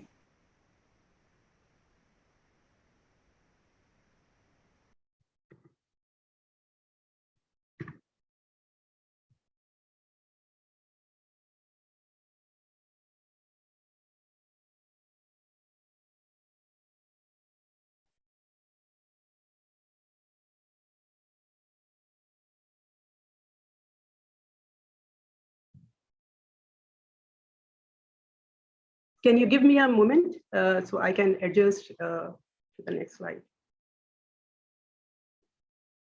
Sure. Thank you.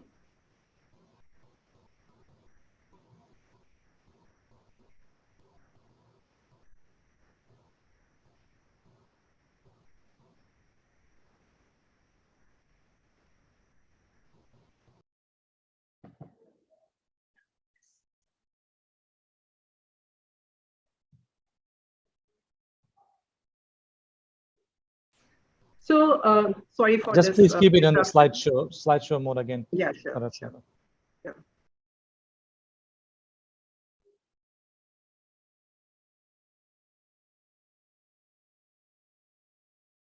So sorry for this brief interruption. So what a beautiful message which is shown in this video, that you have to have a firm belief on yourself. Leadership is nothing but a total belief on your capabilities. You have to have a self-awareness. You have to have a personal balance. You have to have integrity and humility in order to become an effective leader. So we will discuss very briefly that how the healthcare leadership has changed over time. So we know that the healthcare leaders in the 19th and the 20th centuries, they operated in information silos. And those were the days when the leaders, they made decisions in silos. They did not take input from their stakeholders or from those who are working at the front line. But today the situation has changed. Today, transformational healthcare leaders, they recognize the importance of bringing stakeholders from all areas of a healthcare organization into conversation. And if we look at the pharmacy profession, we can see that the pharmacy role, the pharmacist role has also been changed. Pharmacist is no more supposed to be reserved for dispensing and packaging activities only. They are now an important member of a healthcare team. They recommend medications. They ensure safe and effective use of medications. They give pharmacotherapeutic recommendations. So they are an important pillar of a healthcare system. So likewise, the healthcare systems are more interconnected and interdependent. So it's very, very essential for leaders to take all stakeholders and those who are working at the front line to involve them in making any decisions. And if a leader, they do not have proper concept of leadership concepts, then they can take poor decisions. And that those decisions, they may lead to conflicts, they may lower the productivity, and they may cause demotivation. So what do we understand by the leadership development? It says that the leadership role is not just reserved for those people who are at the top of the hierarchy. Leadership is not only reserved for managers, for supervisors, for directors. Leadership is everybody's role. The American Society of Health System Pharmacists, they believe that pharmacists have a professional obligation to serve as leaders in the effective use of medication. And why they are saying this? They are saying this because if you are a strong leader, then you can play a very positive role. You can play a very strong role in strengthening your own profession. You can create awareness, you can educate the masses, and a lot more can be done if you have a good leadership skill. So pharmacists who are already good leaders, they can serve the profession and helping to nurture the leadership abilities in others.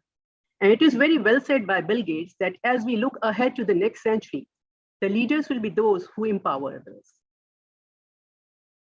So the role of the leadership in innovation is very, very important. And innovation is nothing but it's just taking the next step in the right direction. Whether it's a small step, it's a big step, it doesn't matter. But just take a step in the right direction. So there can be no organizational innovation without the involvement and support of leadership. And this is one thing which is very important to know, that that innovation and quality, these things are not dependent on cost or expense. Sometimes you just have to change the way you work, and that brings tremendous results, that brings a lot of improvement. And also we should know that innovation is relative to your own environment.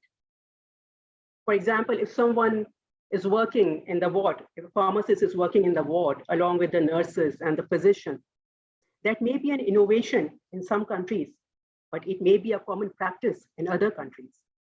So innovation is relative to your own environment, your own practices, but it's all about bringing change in your day-to-day operations or day-to-day processes. So let's talk something about my own career.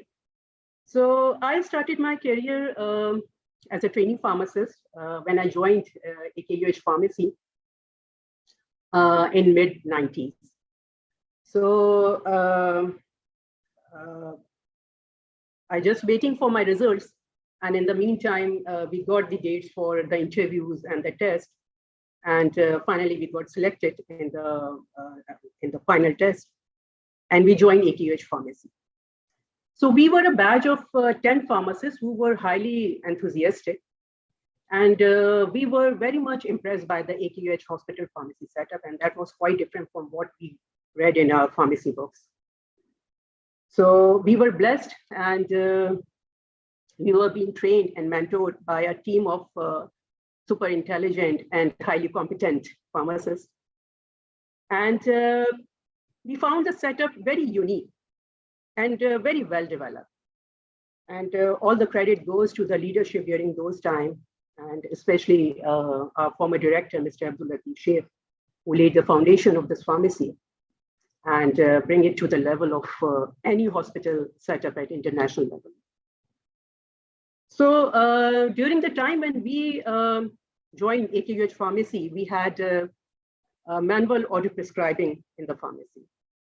So we as a pharmacist, we were supposed to review each and every order very diligently, routes, frequencies, dilutions, interactions, allergies, each and every aspect. And our main goal was to avoid any error and to deliver safe and effective medication to all our patients. Then in 1998, the computerized physician order entry was implemented in the hospital, in the pharmacy department. And you can well imagine that in 1998, almost 25 years back, when the computer literacy was not as strong as it is today, it was very low. So it was a very, a very challenging task to implement it during those days. And people, especially the physician community, they were so much reluctant to put their orders in the computer. So the credit, again, I want to name few individuals like our director and our manager during those times, Mr. Majid, and our supervisor, Mr. Nasir, and all the team members. They made tremendous contributions in the implementation of computerized physician order entry during those times. Then in year 2000, we had our IV administration program implemented in the hospital. Again, it was the first time in Pakistan. And the main objective of this program was to dispense sterile and safe medications to the patient, IV medications to the patient, so as to avoid any sort of contamination or any hospital-acquired infection. Then in year 2006, we had our first JCIA accreditation certification. And we all worked very hard in order to achieve that certification because, the JCIA has its own standards, and that standards are very stringent. And they are very complex, very comprehensive standards.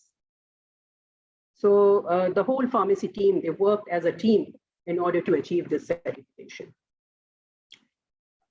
Then in year 2009, when I was a supervisor of inpatient unit, we noticed our key performance indicators. They showed that the discharge medication delivery takes so much time. Our turnaround time was getting larger and larger. So this was the point which needs to be improved. And overall, in the hospital also, the discharge process was getting delayed. And it had an impact on the admission process also. So in 2009, we initiated another project, and that was about reducing the turnaround time of the discharge medication delivery. So the pharmacy team, along with the management engineering, we do a wonderful job, and we redesign our entire process of medication delivery. And due to this project, 65% of our delays, they were reduced. This project got first prize in the annual quality improvement year also. Then 2009, in the same year, we did another project that was related to the innovation in the computerized physician order entry. In 2010, we initiated narcotic prefilled syringe program, and the sole purpose was to ensure the rational use of this precious medication to reduce any wastage or any breakage of this expensive commodity.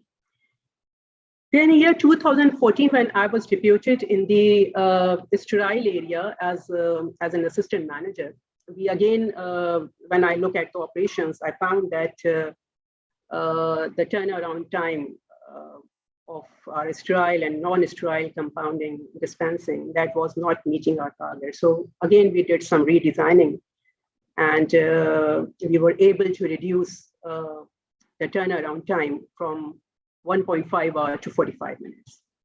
So we present this project in the medication safety conference as well, and this project won the first prize. In 2017, I was invited as a speaker to give a short lecture on the effectiveness of operational redesigning on pharmacy operations in medication safety conference.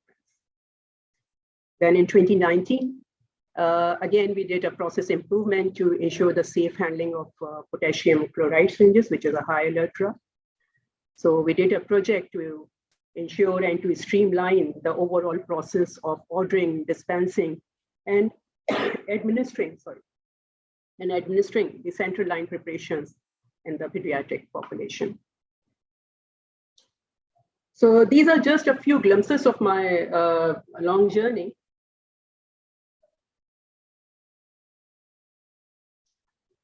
This was the recognition given to me by the president of the hospital for my long services.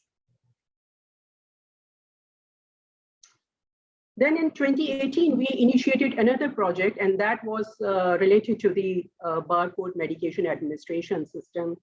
And I recall that in 2017, we visited Cleveland Clinic also.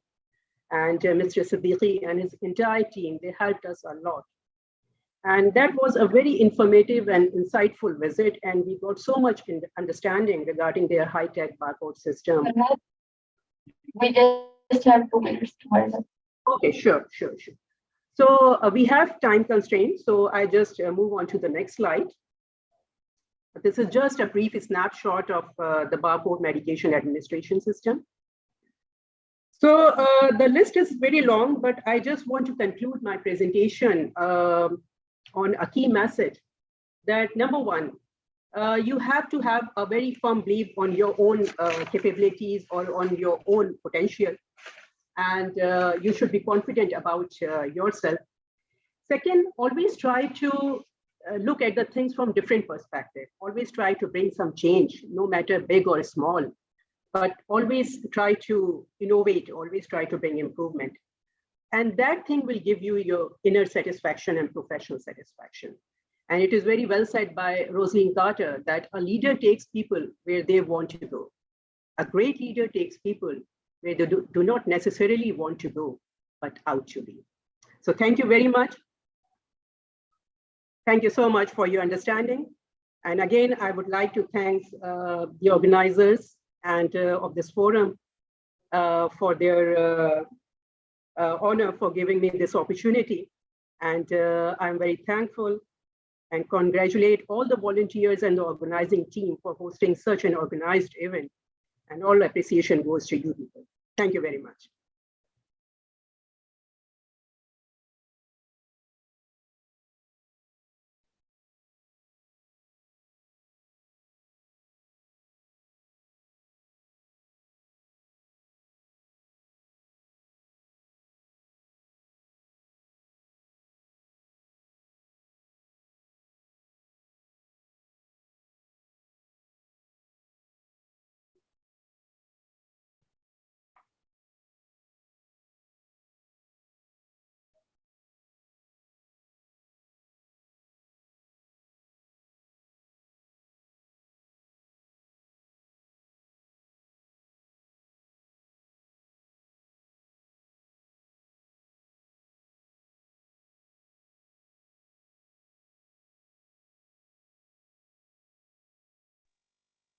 Sidra, can you please introduce our next speaker?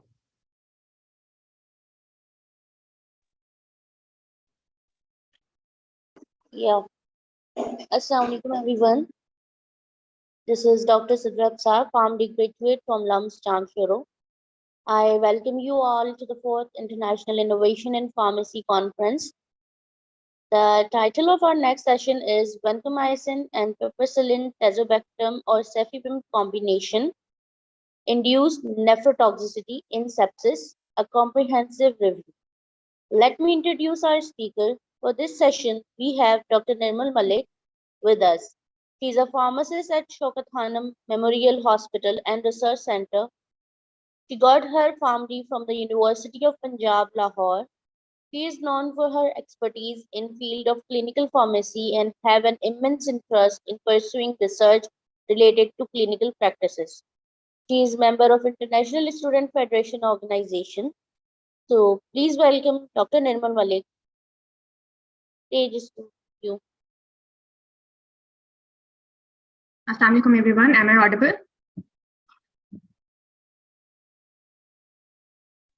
Yes, you are. All right, thank you. Thank you for this brief introduction, Sidra. And yes, again, this is me, Nirmal, and I'm from Shaukat Khanum Memorial Cancer Hospital, working as a pharmacist. I'm going to share my screen now, so just let me know if it is visible to you all.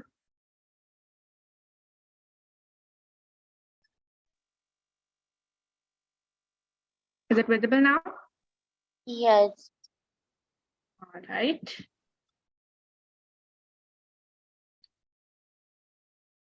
The topic of this presentation is vancomycin and piperacillin tazobactam or cefepime combination induced nephrotoxicity in sepsis or in septic patients.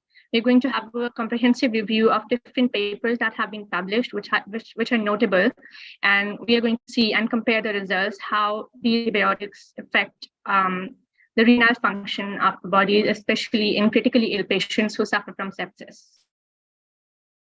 So introducing these antibiotics, vancomycin. Nirmal, can you please run on slideshow? The slides, I mean. Yeah.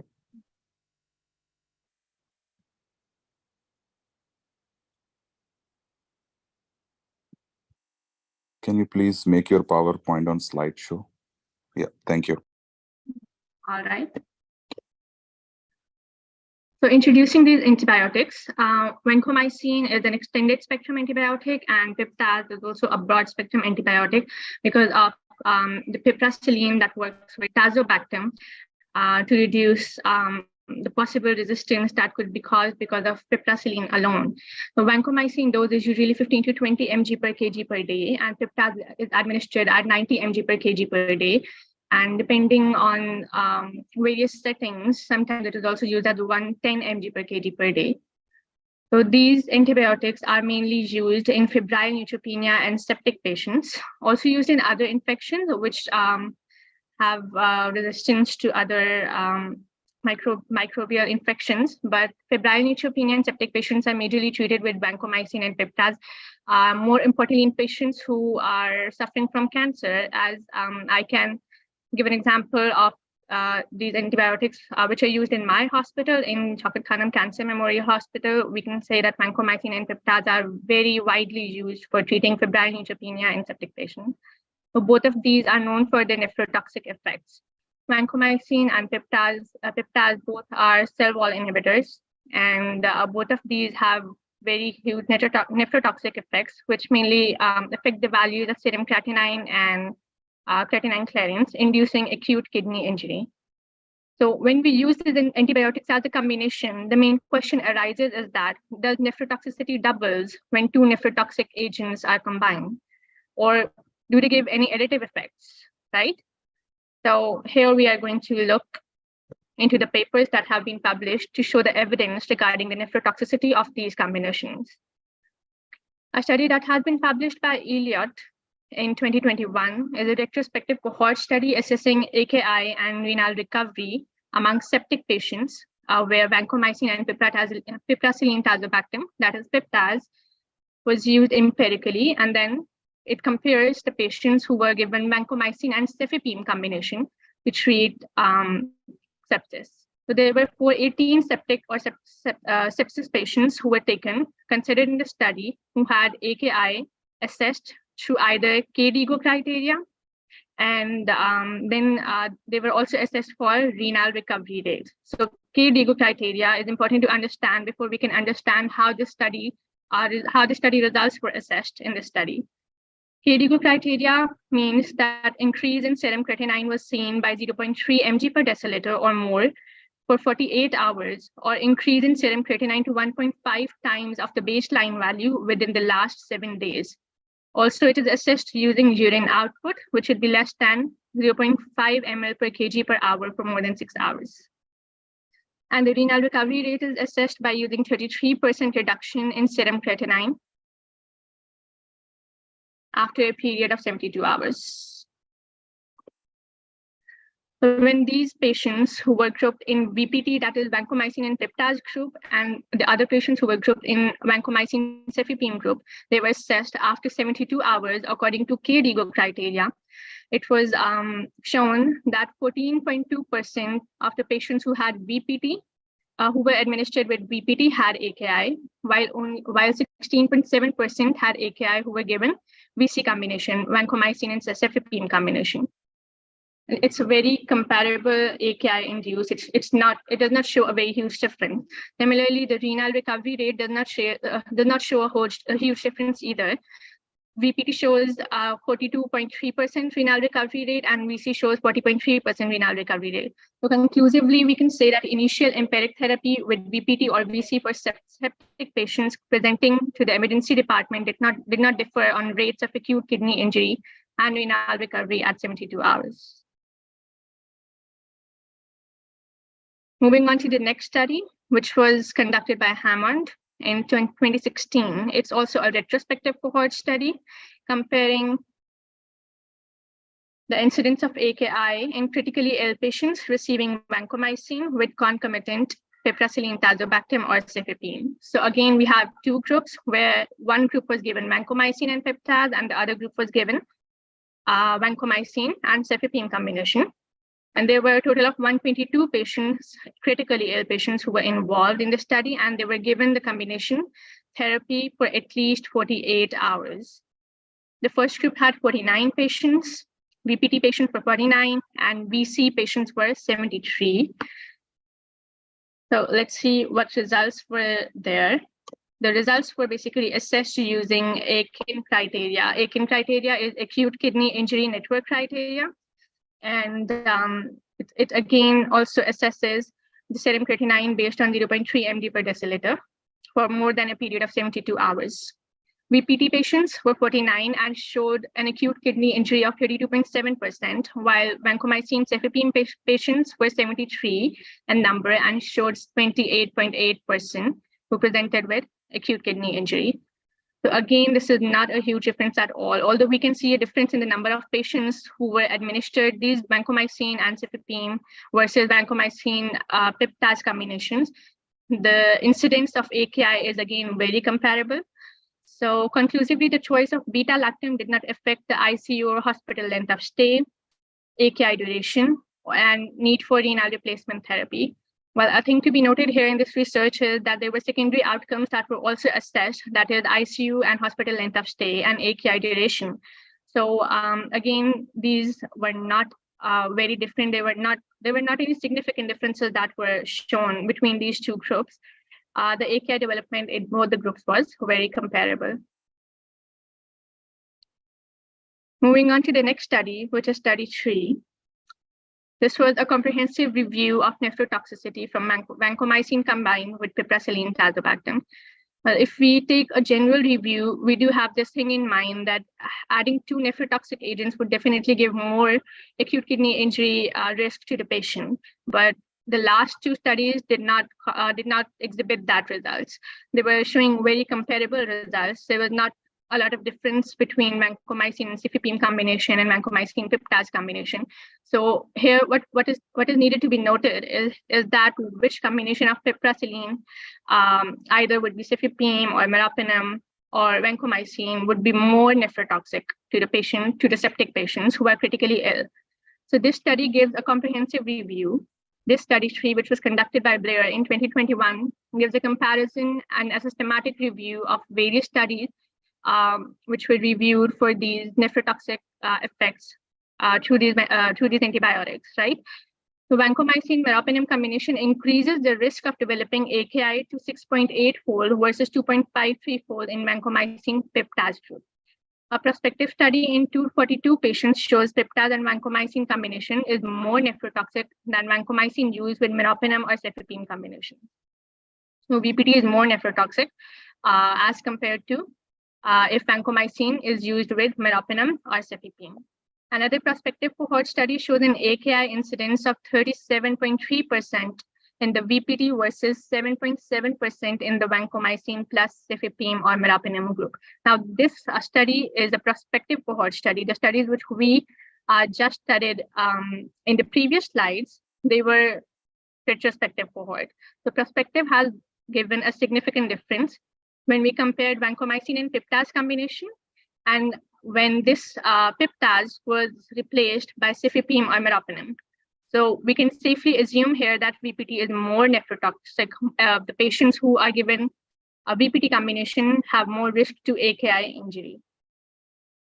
Comparative studies show that VPT combination is more nephrotoxic than any other beta-lactam combination with vancomycin. In pediatric patients, the AKI incidence KDIGO criteria was 28.9% in patients exposed to VPT compared to 7.9% in the group receiving the cefepime combination. So in pediatric patients, we can again see the difference where 28.9% in patients were exposed to VPT, and the cefepime combination proved to be less nephrotoxic to the peds, critically ill peds.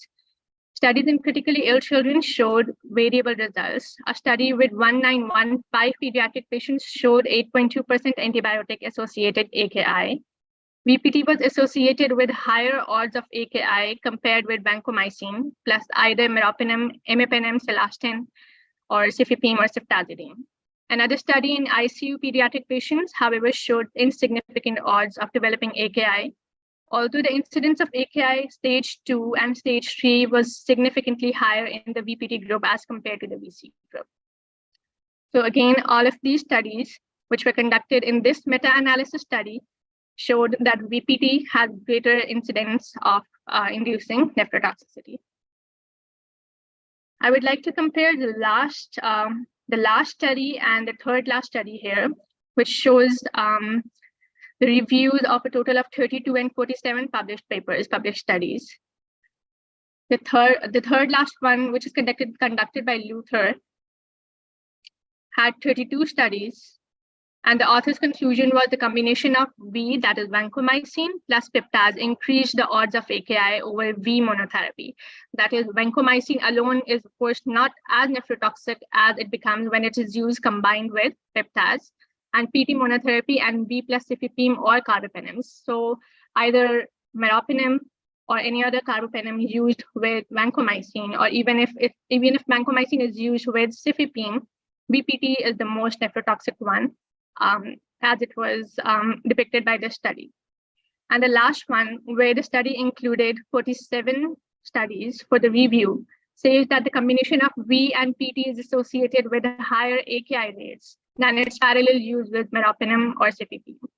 So these two studies pretty much elaborate the results which we assume to analyze in this presentation. So VPT is more nephrotoxic than any other combination of vancomycin with any other beta-lactam antibiotics. The risk factors of VPT-associated AKI is something that we need to consider before giving a VPT combination to the patient. Severity of illness. Well, most of the patients who are critically ill already have some of their kidney injuries. Most of them have, and the reason why I'm saying it is that because patients who have febrile neutropenia and who are under the risk of sepsis or septic shock. In septic shock, it's very clear in the SIRS criteria, that is SIRS criteria, where it says that the patient is at risk of developing 2 or more organ failures, and kidney is one of the major organ function which is affected when there's severity of illness in critically ill patients. So it should be used with precaution when it's used in critically ill patients. VPT dosing and administration is very important, especially when it comes to vancomycin, because it should be used with therapeutic drug monitoring. Constant monitoring of vancomycin levels is important so that nephrotoxicity can be avoided. And then again, for piperacillin, tazobactam, it should be weight-based. And obesity. If the person is having a swift change in weight, the doses of course change for vancomycin as well as for peptides. So obesity should always be kept in view. Last but not the least, if the person is already suffering from a chronic kidney disease and is still having an infection that needs to be covered with VPT, it should be used with caution. There are a few management strategies that can be looked upon to prevent the nephrotoxicity effect. For example, antibiotic stewardship, which actually works on a large scale. For a general overview, we can say that if we try to mitigate the increasing trend of AMR, then we can avoid the use of vancomycin. Otherwise, the use of vancomycin has pretty much become essential when it comes to treating MRSA infections. Risk and assessment and monitoring. Again, it should be monitored for blood levels, especially for vancomycin. It should be monitored according to therapeutic drug monitoring. And then avoid concomitant use with other nephrotoxic agents. More specifically, more importantly, if the patients are getting any other nephrotoxic agents besides these antibiotics. For example, patients who have received nephrotoxic chemotherapies, for example, and now they are prone to infections that need the use of VPT or any other antibiotic, which is also nephrotoxic, then it should be used with caution, and renal function tests should consistently be monitored. Last but not the least, proper hydration is a good way to manage nephrotoxic effects of these antibiotics, since these hydrations flush out the antibiotics and prevent the accumulation in the kidneys. These are the references.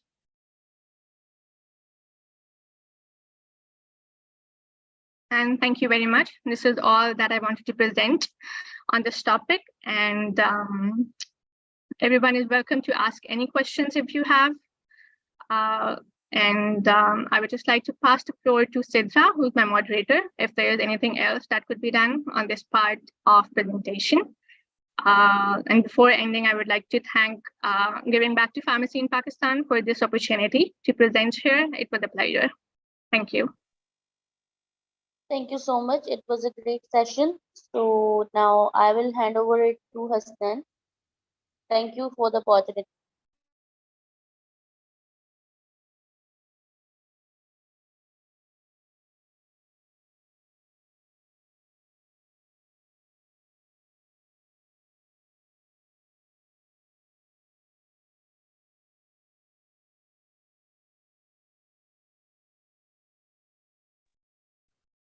Assalamu alaikum. May I audible?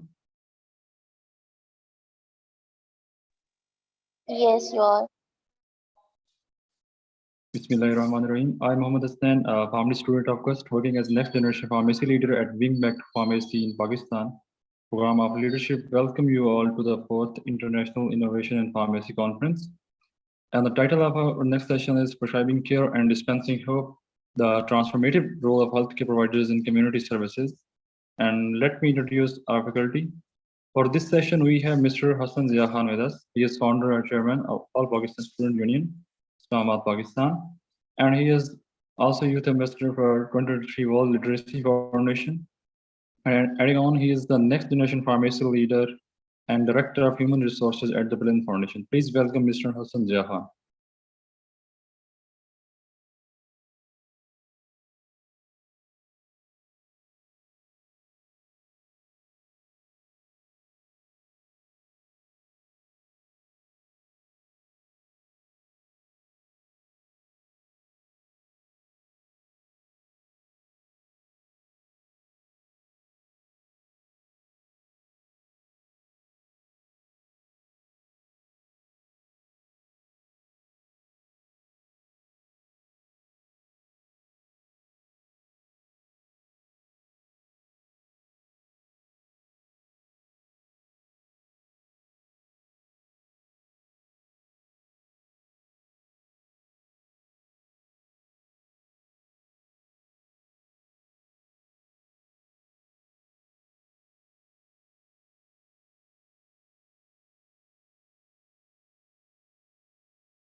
Assalamu alaikum, everyone. Am I audible? Yes, sir, you're audible, Islam. Okay, and Assalamu alaikum, everyone. So today I'm going to discuss the importance of healthcare professionals in the field of volunteering services. Yeah. Dr. Hassan, can you switch on the camera? Yes, my camera is switched on. You can check. I'm logged in from 2 different accounts. Thank you. Thank you. Okay. So, Assalamu alaikum, everyone. My name is Hassan Zia Khan, and today I'm going to discuss the importance of the healthcare professionals, specifically when we are talking about the volunteer roles or we are talking about the community services. So, when you are taking a survey in Pakistan, and first of all, there is my disclosure that I have no financial relationships, and I would not be discussing any off-label use. So, when we are talking about the medical camps or when we are specifically talking about the free healthcare facilities. So most of the organizations in Pakistan that are working on free healthcare services, the main organizing bodies are actually the non-medical professionals. So whenever there is healthcare activity that is organized by a non-medical professional, what risk we can have. Like they will be focusing on how many number of patients we are treating. They will be focusing on the number of medical camps. They will be focusing on the number of free healthcare activities.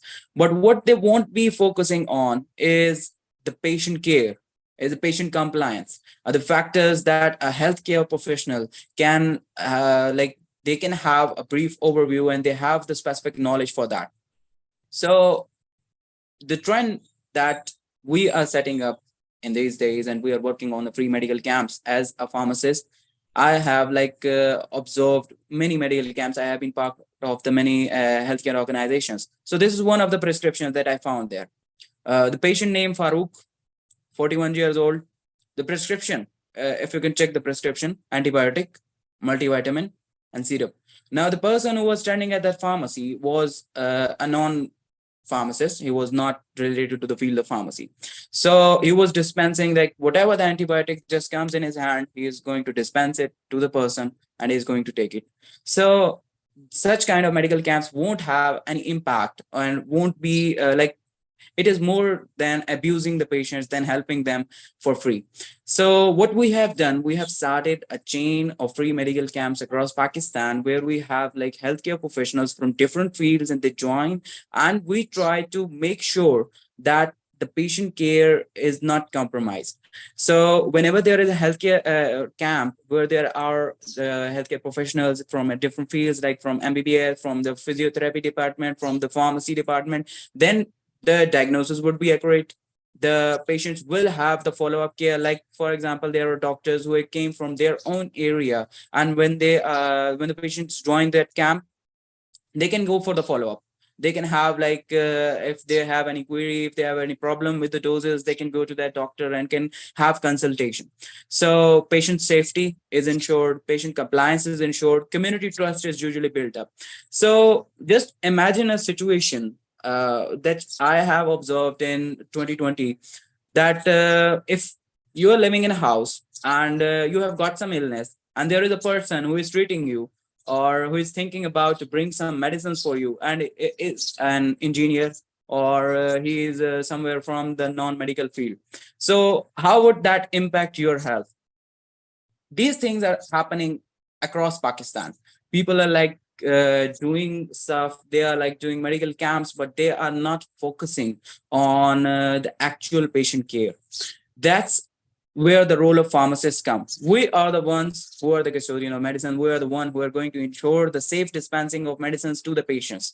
So this is our duty to not only provide healthcare facilities to the community, but to ensure that the patient safety is not compromised, patient care is ensured, and patient compliance is ensured. So what happens when you join a medical camp? We are seeing that the organization have organized a medical camp, and we are usually seeing people statuses and on social media, and we are thinking that, yeah, has been a medical camp.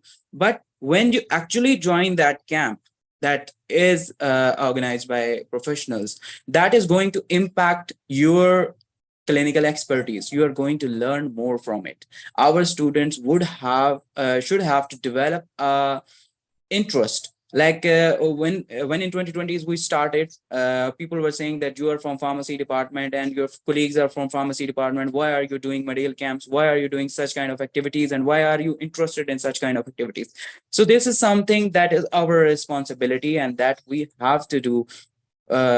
We have seen a difference in the students who have got the exposure of free medical camps and free healthcare activities, because they are able to manage patient very well. They are able to take histories at the better pace. They are able to counsel the patient on a better pace, and they have developed clinical expertise when they are working with their seniors, when they are working with the graduate pharmacists who are practicing in the field. And when they both come together and have work for the community service, this has a huge impact. This not only creates an opportunity for the people to come and to have free healthcare services, but it also has the opportunity for students who are coming to learn. We usually have a team of medical professionals combined with the students, so the students can learn from how they are dispensing the medicine, how the professional pharmacist counsels the patient, how the professional pharmacist rechecks the prescription, and how he is going to consult the doctor whenever there is a mistake in the prescription.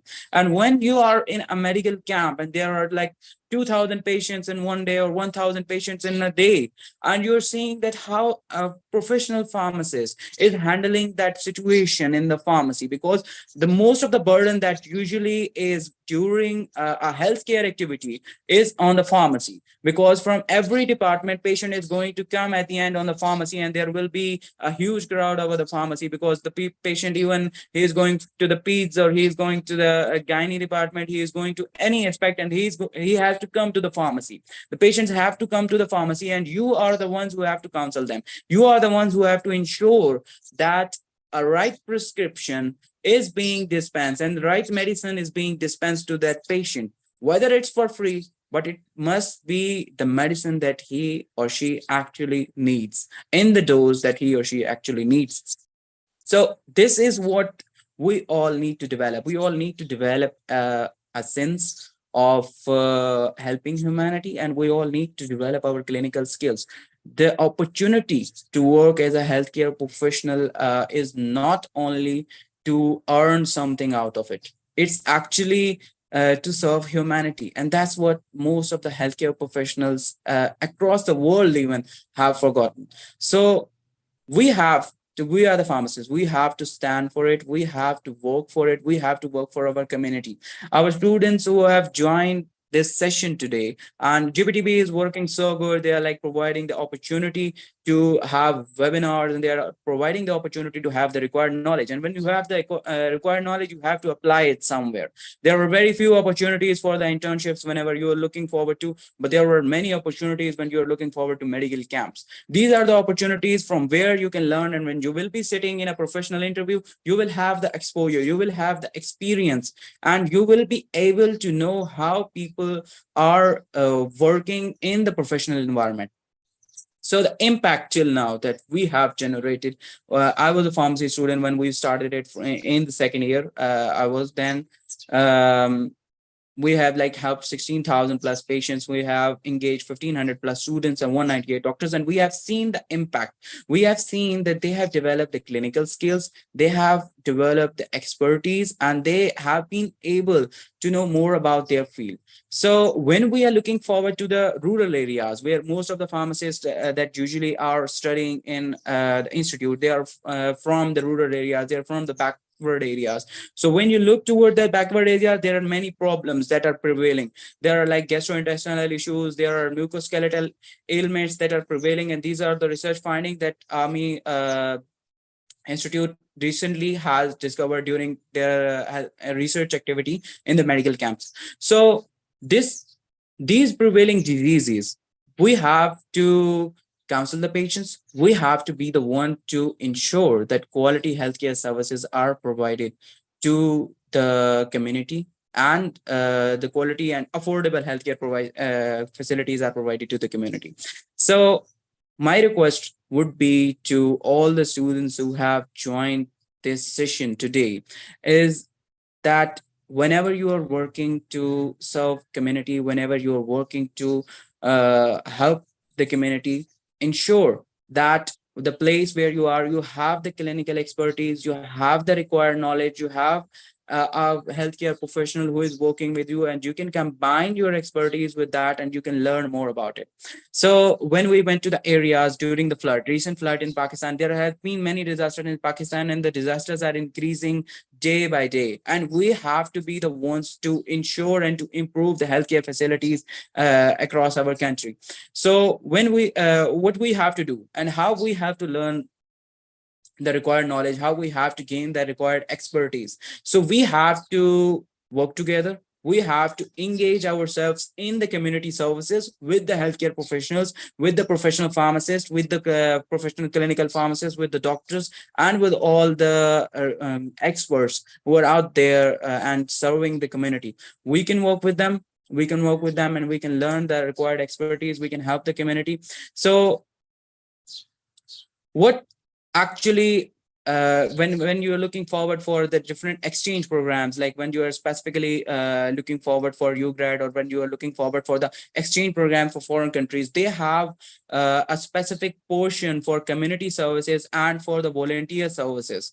They have the specific portion where you have to place your volunteer skills and where you have to share your experience as a volunteer.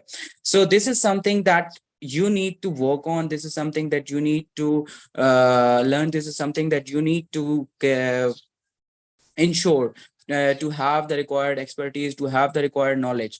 So it will not only, the community services will not only help you to serve humanity, they will help you to gain expertise. They will help you to gain many opportunities abroad when you are looking forward for the foreign institutes and for the foreign exchange programs. Like they have, they give very much importance to such kind of activities. So as a pharmacist, when you are in the first year, second year, third year, fourth year, fifth year, so in first and second year, you just have to observe. You have to observe more about it. You have to learn more about the diseases. When you are in the third and fourth year, that comes where you have to develop your clinical skills, where you have to develop your expertise. And you can join these activities. You can join the medical camps. You can join the free healthcare facilities that are working around. You can join the free healthcare hospitals, even they are working around. They have like the daily camps. The companies like GSK and the other companies who usually have the healthcare camps, you could join that. You can join from our platform. You can join for any platform and can develop the sense how the professionals are working in that environment.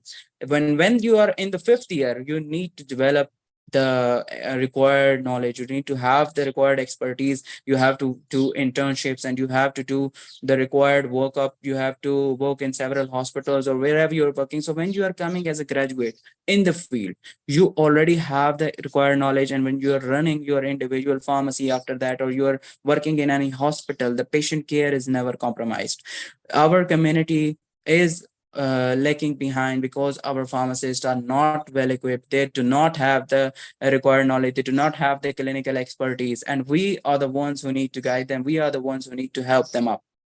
So, and if you are looking forward to the medicinal aspect, like most of the medical camps that are organized in the in Pakistan usually have like local brands, usually are promoting a specific brand, usually are working on it. So sometimes you may not be able to learn from it. Sometimes like they usually have the medicines who are beyond the quality line. And when you are a pharmacist, you know that for example, let me give you an example. There are many multivitamins that exist and they have several price ranges in Pakistan. When you're looking forward, like they have, there can be 1200, there can be 1500, but there are many companies, the quality companies like GSK, they have a multivitamin named Revital, and that is very cheap. So if there is a patient who comes to you and he requires a multivitamin, you can guide them that this is a multivitamin that you need, and this is the one that you can afford. So you need to counsel them. You need to help them up. You need to see their socioeconomic status whenever a patient is coming to you, and you need to help them accordingly. You need when we talk about the patient compliance, pharmacists are the ones who can ensure the patient compliance. We are the ones who need to make sure that a patient is taking that medicine, that the patient is taking that medicine for that specific time. And this is something that we need to learn, and we can learn it through several community service activities that are existing. And we are not the ones, when you are a first year, second year, third year student, you are not the ones that will be dispensing on that phase, but you will be observing your seniors. You will be helping them up. You will be helping the graduates that are working there, and you will be able to learn how they are handling the patients and how they are helping them up. So this is something that the whole we as a community need to engage in, and the pharmacist community needs to empower themselves professionally, and needs to empower themselves, and we have to develop the sense of humanity, and we have to help the people across. Then this is something that we can engage in. So if there are any queries, you can just drop the message.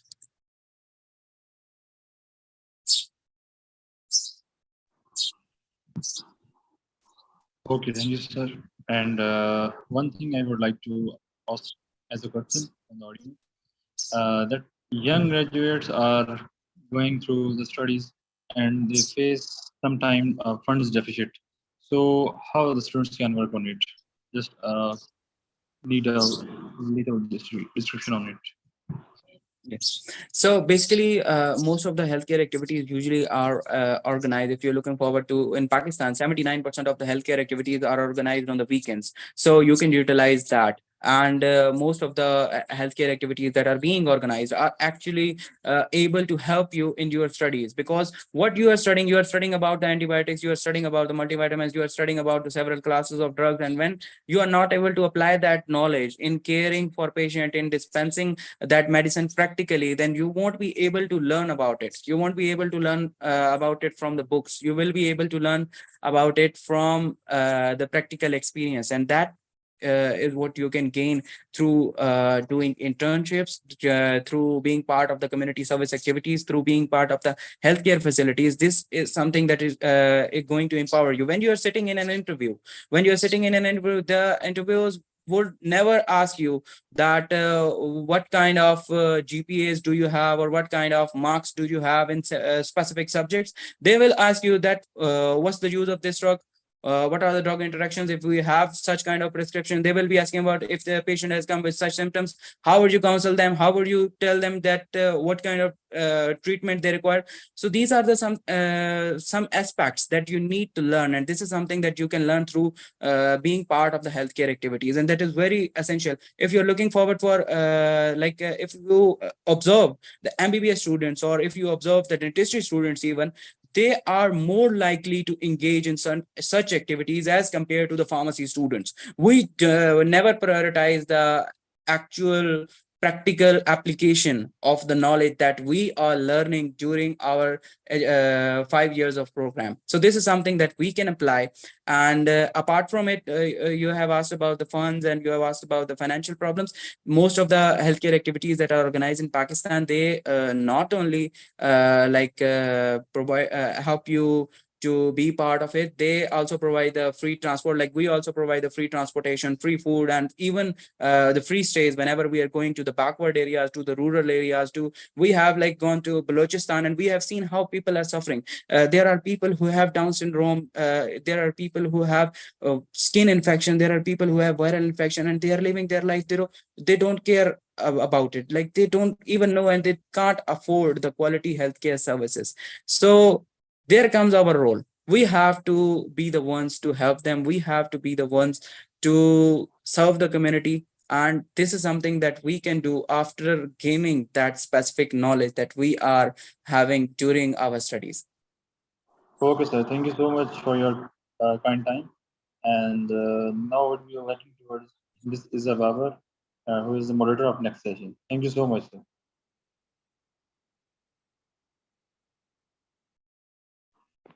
Thank you. My name is Isa Babar, and I welcome you all to the 4th International Innovation in Pharmacy Conference. The title of our next session is Collaborating Across Disciplines, Pharmacists' Role in Preventing and Treating Infective Endocarditis. And the speaker here with us today is Dr. Lishba Osman. She is a clinical pharmacist working at Shaukat Khanum Memorial Hospital and has been serving there since the last 6 years. She did her PharmD from Akhtar Syed College of Pharmaceutical Sciences and her MPhil from Rifa International University. In addition to that, she also did her BCPS in pharmacotherapy and is one of the youngest people in Pakistan to have cleared the board. So I'm very happy to welcome her here today, and over to you, Ms. Lishba.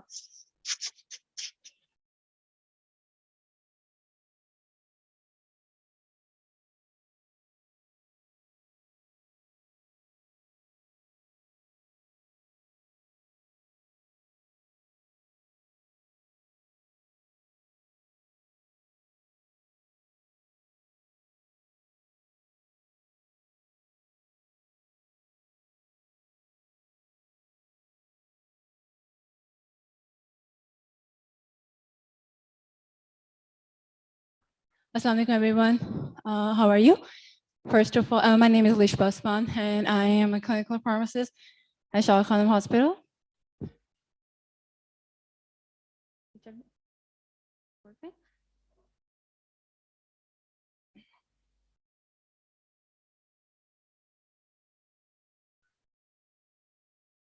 The slides are not moving.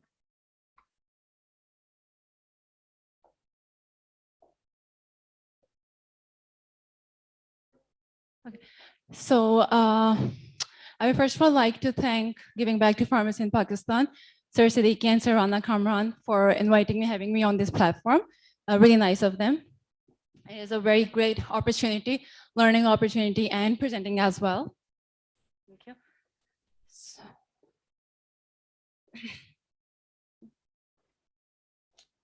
yeah, no, it's working. Oh, it's working now. Thank you. So my topic is the pharmacist's role in the multidisciplinary team in infective endocarditis. Don't worry, I am not going to bore you guys with long guidelines for infective endocarditis. No worries at all. So I'm just gonna keep it basic and just share a few things that while if a patient comes in, if you guys come across a patient that has infective endocarditis, so the points that a pharmacist should have in mind, okay? So it's gonna be brief, it's gonna be easy, no worries. I know it sounds, infective endocarditis sounds like a very big scary thing, so let's go. I don't have any financial relationship. So firstly, what is infective endocarditis? So it is the name is very self-explanatory as well. It is a complex disease. I wouldn't say it's very rare, but I would say that not very often maybe. So, but whenever a patient comes in, it is a complex disease. It is a life-threatening disease. Why? Because we know a heart is generally acidic because the heart is a protected organ. It's protected inside the body by the ribs. Not a very easy way for the bugs or the bacteria or the germs to take access in the heart, right? But when it does, or once it does, it gets a life-threatening. It gets complicated, right? So the infection of the heart's inner lining, that is the endocardium, or the heart valves itself, is included in infective endocarditis. So first of all, obviously, what should pop in our mind, how does this infection occur, or what could be the causes, right? So it can go through our mouth, the bugs, the bacteria, the germs, can have access to the heart through the mouth, throat, a gut, through the bloodstream. So, and it can multiply in the heart. That's why it is very important. Such as who brushes their teeth twice a day? We need to take care of our oral hygiene as well. The poor oral hygiene, someone's laughing, not brushing twice daily, huh? So that's just the reason why we need to brush our teeth, have good oral hygiene, should not have infective cavities, should go to the dentist regularly, because poor oral hygiene is one of the major causes of having infective endocarditis in susceptible patients. Right now, patients, if you go to, like, I remember personally, when I had my wisdom tooth removed a couple of years back, my dentist first treated my infection, then he had the wisdom tooth extraction done. Why? Specifically, those procedures, those dental procedures that have wisdom tooth is not invasive, but other dental procedures that are invasive are a very good way of giving access of bacteria in your mouth through the bloodstream to the heart, and that could come complicated, right? So moving on. So good oral hygiene is very important. Poor oral hygiene is one of the causes. Gum diseases, long-term catheterizations, specifically central venous or big, catheterization in your big veins is also can be caused, and the root way for the bacteria to go to the to the heart.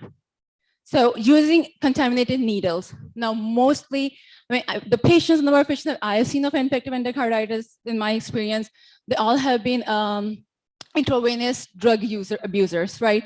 So who are drug abusers using syringes, these different syringes, also have one of these complications, can easily get infective endocarditis, right? The risk factors include, it could be an artificial or damaged heart valve, someone who has a prosthetic heart valve involved, intravenous drug abusers, very, very common risk factor, dental invasive procedures, people who are not taking care of their oral hygiene.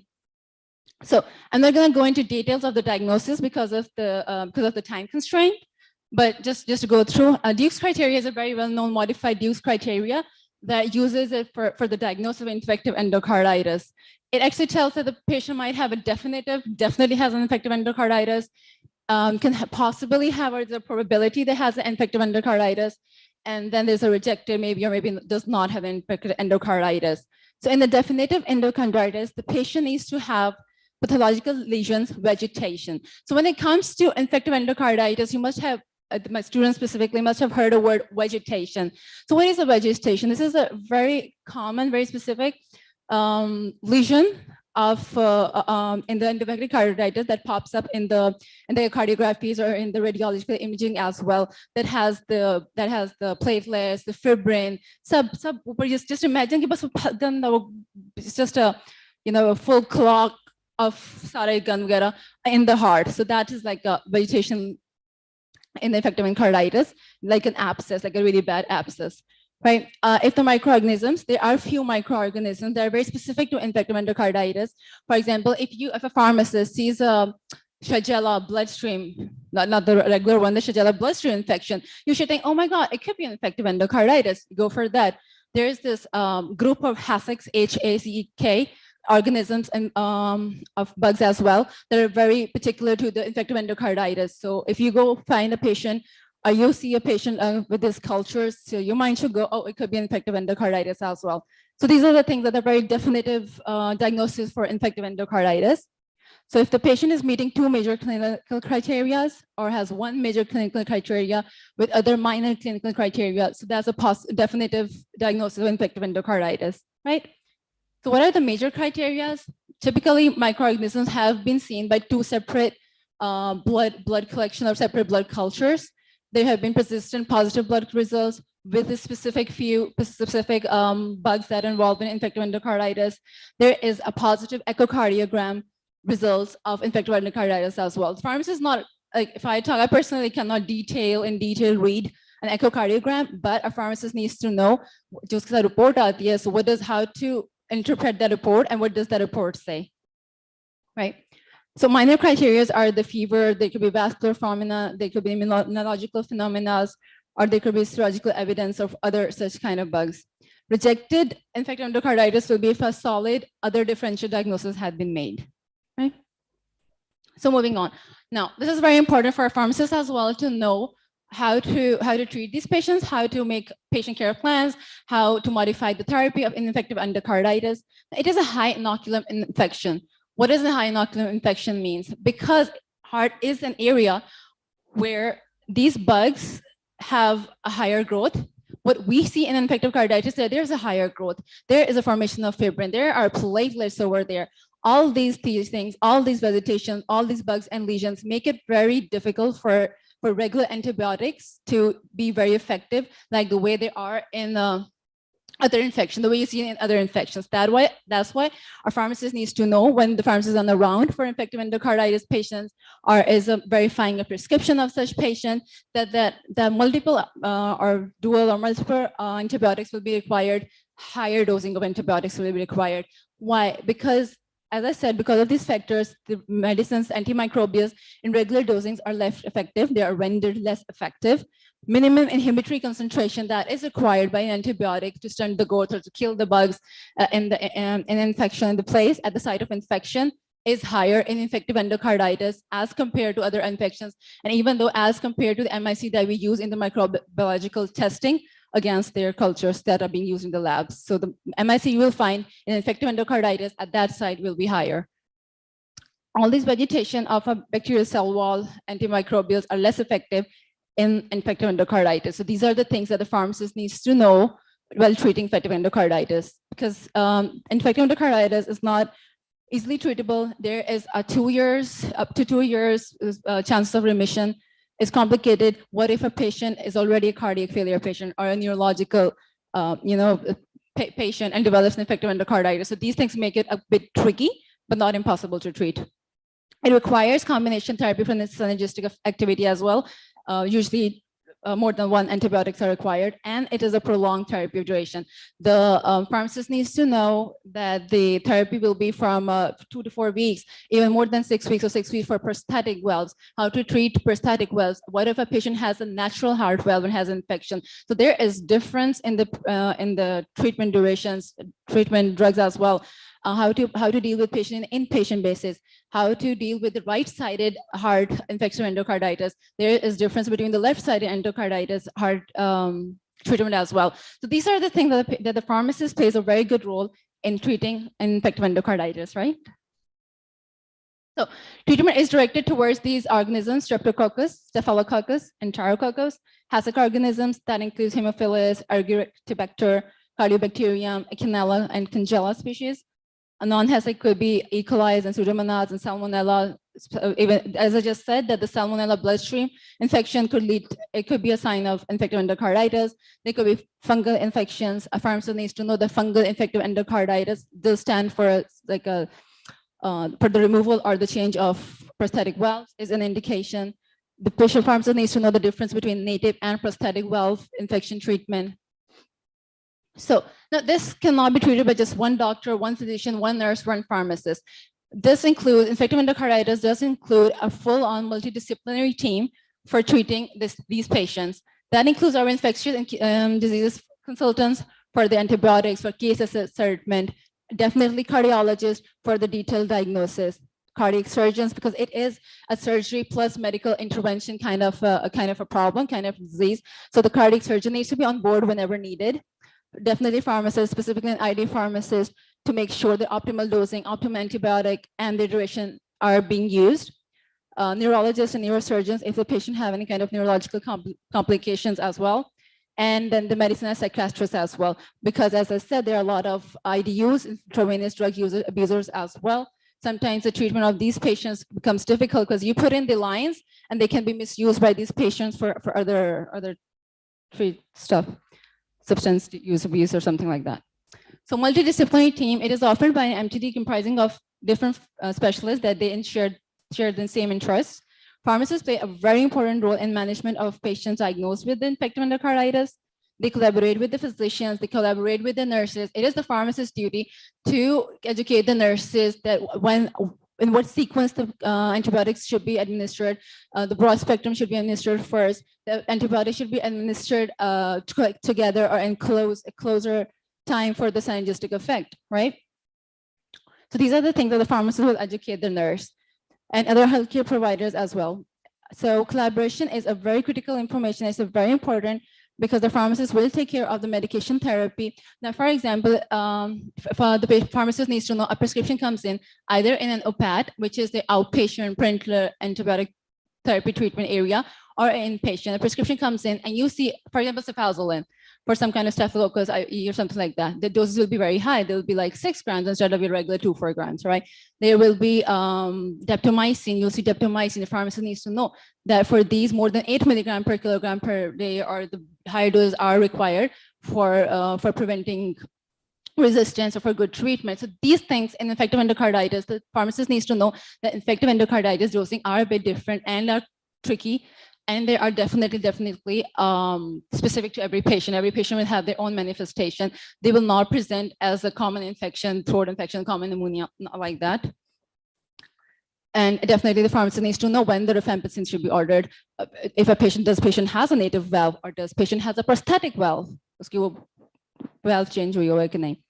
So one of the primary roles of pharmacist is in managing, reviewing, and optimizing antibiotic regimes. It's important to look out for the medical reconciliation to make sure there are no other drug interactions either. So the selected antibiotics are appropriate for the identified pathogen as well. Is 3 minutes? It's very important for the pharmacist as well. Drug interactions is very important for the pharmacist as well. Aminoglycosides, vancomycins, and all other beta-lactams, all these kind of medicines are used for the treatment. So the pharmacist needs to look out for the RFPs. Now, this is the table that I've shown. You can go through later because we don't have much time. These are the things that the pharmacist needs to know along with the MDT team. They need to educate the physicians and the nurses as well, whether before dispensing, does the patient has these results in hand or not, if they are being monitored properly or not. The pharmacist also needs to educate the patient as well, that why is it really important to complete these antibiotic therapy, because these antibiotic therapies are really long. They could be prophylaxis therapy as well for preventing endocarditis in such patients. So the pharmacist plays a huge role in infective endocarditis treatment as well, along with the patient education and keeping an eye on the pharmacotherapy treatment of the patient as well. It is a complex plan that requires, what are the benefits of working in a multidisciplinary team? It has shown that it will reduce the high morbidity and mortality in patients with IE. I have mentioned a study, which is a Botello et al. Study that showed that the medical therapy and the surgical therapy, along with surgical therapy, it will reduce 1-year mortality by 50%. There will be better antibiotic compliance if the patient, the pharmacist is involved in educating the patient himself or herself. And for the on the organization point of view, even there are deaths seen of the infective endocarditis. That doesn't mean that the patient expired. You need to have a follow-up. The follow-up on such patients. Those cases need to be discussed in the MDT meeting as well to make sure how you can improve your IE patient outcome in the organization as well. There could be different plans that could be taken before treatment. There are different plans that could be done during the administration, the clinical monitoring. The pharmacist needs to know how to read the biochemical analysis, all the lab reports that are coming in, whether the microbiologist, when the diagnosis has been done, or any lab that has come out of range or something is wrong, are they in contact with their doctors or their nurses to have that reported timely? These are the things that administration will look into as well. Because I understand, but we need to know that not all organizations have full-blown cardiac centers, right? So if your patient comes into a local hospital and that needs to be transferred to the cardiac center, so how will the two organizations communicate? How will the handover of the notes will be taken? So all these things are planned in the MDT, are planned in our organization, and pharmacists do play a very huge role in this setting. So not only once the patient is discharged, that's not it. The pharmacist at the discharge, while giving discharge medicine, need to educate the patient when the patient needs to come back and have the follow-up. When does the patient needs to have have the labs, have the RFTs done? Why? Because these antibiotics are nephrotoxic. What are the signs that the patient needs to look out for? All of these things, being in the follow-up, having the follow-up of the patient is the duty of the pharmacist as well, being involved in the infective endocarditis patients. So the quality control can be, we can provide response within 24 hours of inquiries from other centers. Yes, we talked about the cardiac center problems that from one area being shifted, patient being shifted to another area. There should be echocardiographic, microbiologic, and surgical clinical course data should be available in the database. We all know that the sixth important right of the patient is the correct documentation. So if your documentation is not correct and the patient is being shifted from one area to other, or even the handover, that could lead to certain problems. So the proper database or proper data documentation is very crucial as well. Weekly meetings of infective endocarditis patients should be done to have their follow-up if they are clinically deteriorating or they are clinically getting better. So embolic studies should be done so that patients are not expiring from any embolic events, or not expiring from multi-organ failure as well. The toxicity, the durations of toxicity, looking out for toxicity, everything comes under the responsibility of pharmacist. And these are the treatment, because we don't have time, so you can later look on to the slides for the treatment of different bugs in different settings in defective endocarditis. The preventive strategy, I would like to say the pharmacists are the members of infection link liners at our hospital as well. They need to make sure that your proper ID control is being followed everywhere by the pharmacists, by the physicians, by the nurses, even the housekeeping. All your guidelines, your policies are intact in the hospital or in the organization. Whether the good oral hygiene, hand hygiene is being practiced or not, this is something that the pharmacist needs to make sure in their organization, specifically those pharmacists like the ID team pharmacists or the ones that are in the link liners, right? So all of these things, I just wanted to say that pharmacists plays a huge role in infective endocarditis treatment and prevention and follow-ups as well. So these were my references. So thank you so much. Any questions? I'm sorry, I have to go quickly because it was a bit of a tricky topic even for me, and we have smaller time. So you can email me the questions as well. Thank you so much, Dr. Lishba, for the informative session, and I will hand over the session to the next moderator.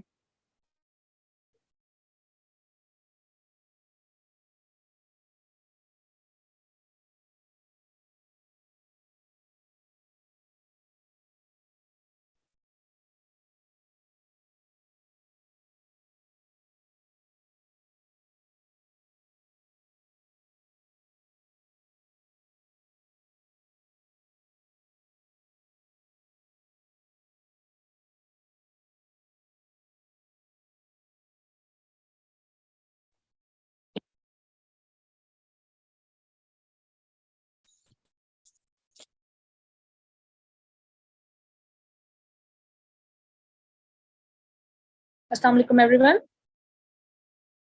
Can you please confirm मेरी आवाज ठीक आ रही है? Yes, please go ahead. So, Assalamu alaikum everyone. Welcome you all to the 4th Innovation Pharmacy Conference, and I hope you all are enjoying the session.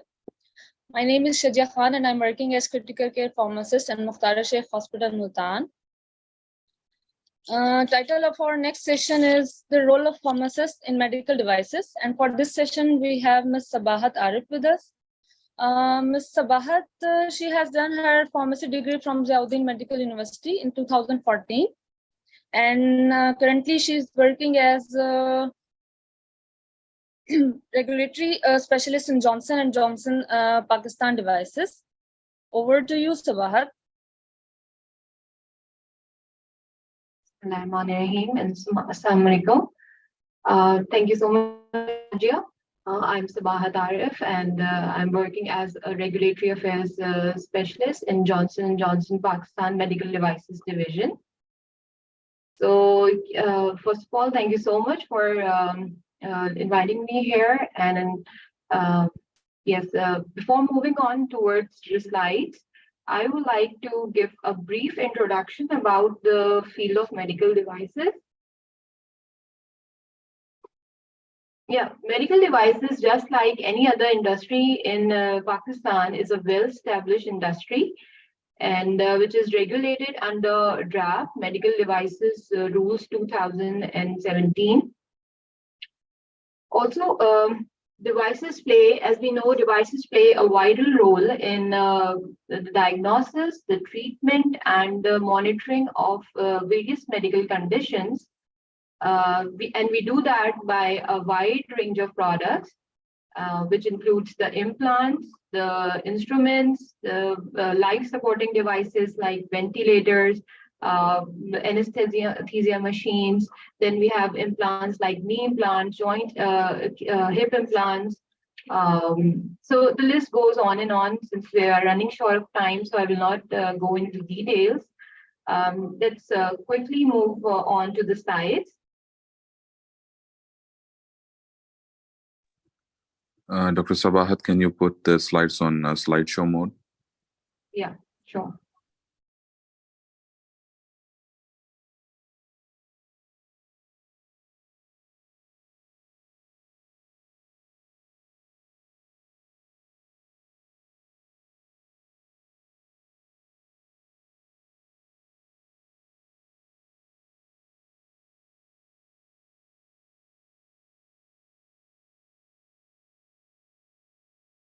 The first option, yeah.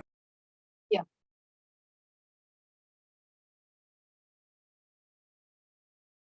Okay, so moving on with the slides. I have tried to summarize the roles and responsibilities of a pharmacist in the field of medical devices.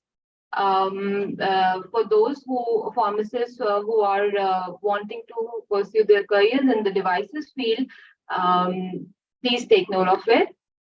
So pharmacists play a vital role in ensuring the safety, efficacy, and quality of medical devices, just like we do in pharmaceuticals.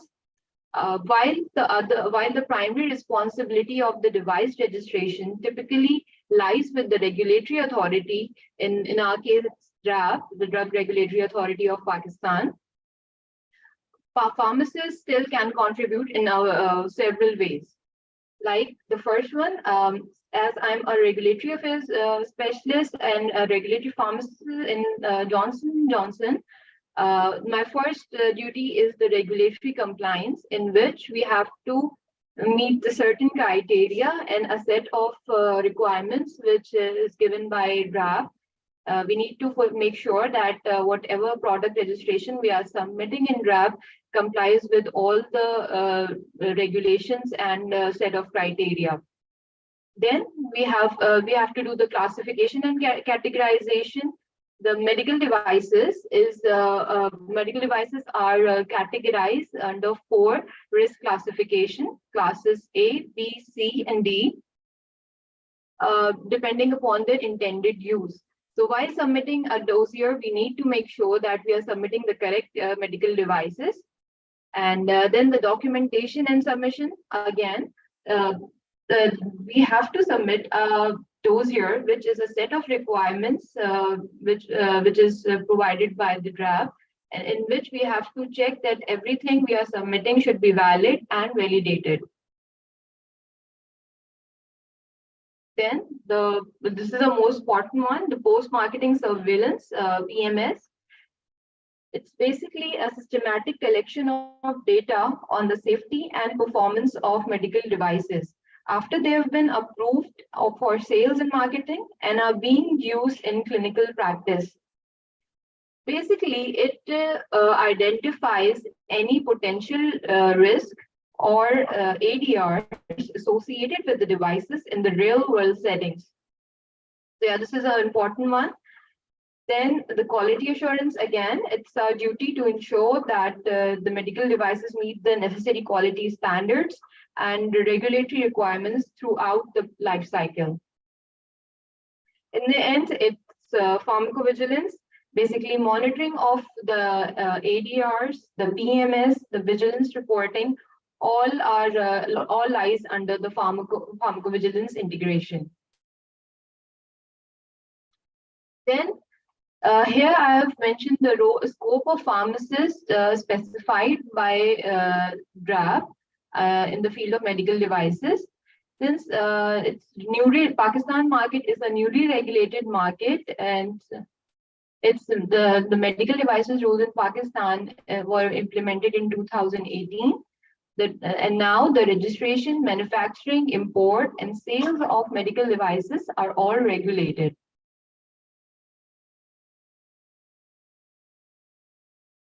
Now, the interesting part for all the students and the future pharmacists who want to pursue their careers in the medical devices field, I have categorized the set of opportunities in this set in two divisions.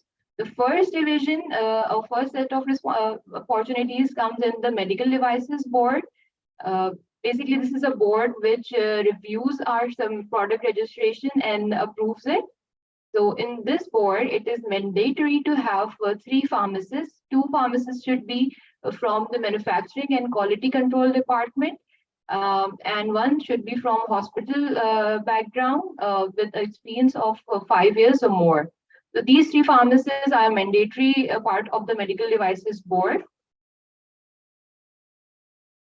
Then the other set of opportunities comes in the companies who are willing to get the establishment license to import, manufacture, or sales of the medical devices.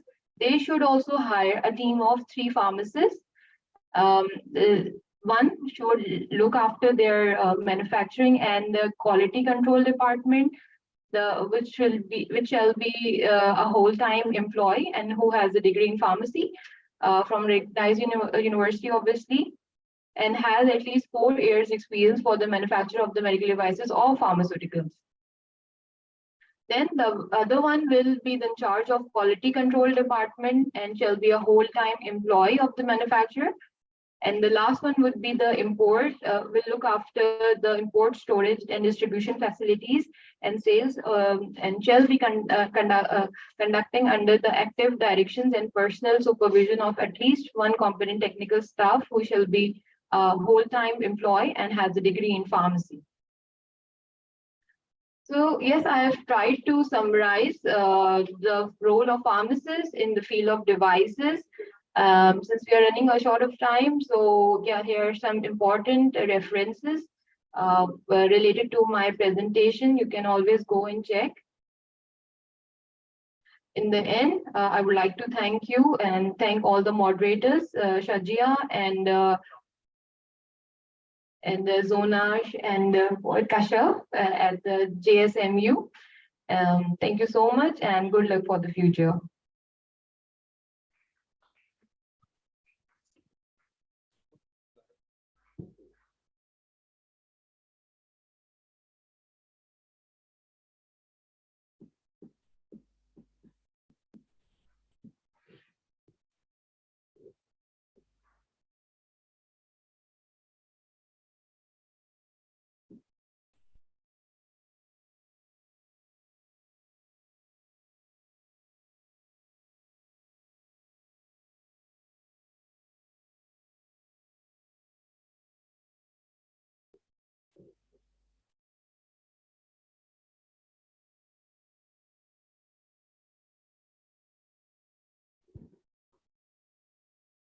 Assalamu alaikum to everyone. I, Hamza Rifat, welcome you all to the 4th International Innovation in Pharmacy Conference.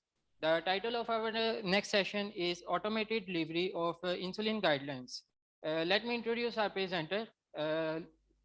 For this purpose, we have Dr. Sabah Javed with us. She is currently working as a neonatal and pediatric clinical pharmacist and also deals with Drug and Poison Information Center at Shifa International Hospital, Islamabad. Adjunct faculty of Shifa at Tamir Millat University and also involved in Antibiotic Stewardship Committee at Shifa International Hospital, Islamabad. She did 1 year residency in Aga Khan University. She is best known for her expertise in her field of pediatrics. Previously, she worked as a pediatric clinical pharmacist in Aga Khan University Hospital and also clinical rounds of PICU in Aga Khan University Hospital, Karachi. Please welcome Dr. Sabah Javed. Assalamu alaikum.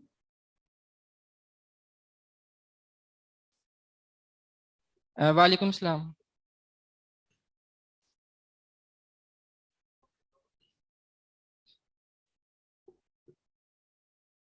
Dr. Sabah, can you please switch on your camera? Yes. Okay, you are audible.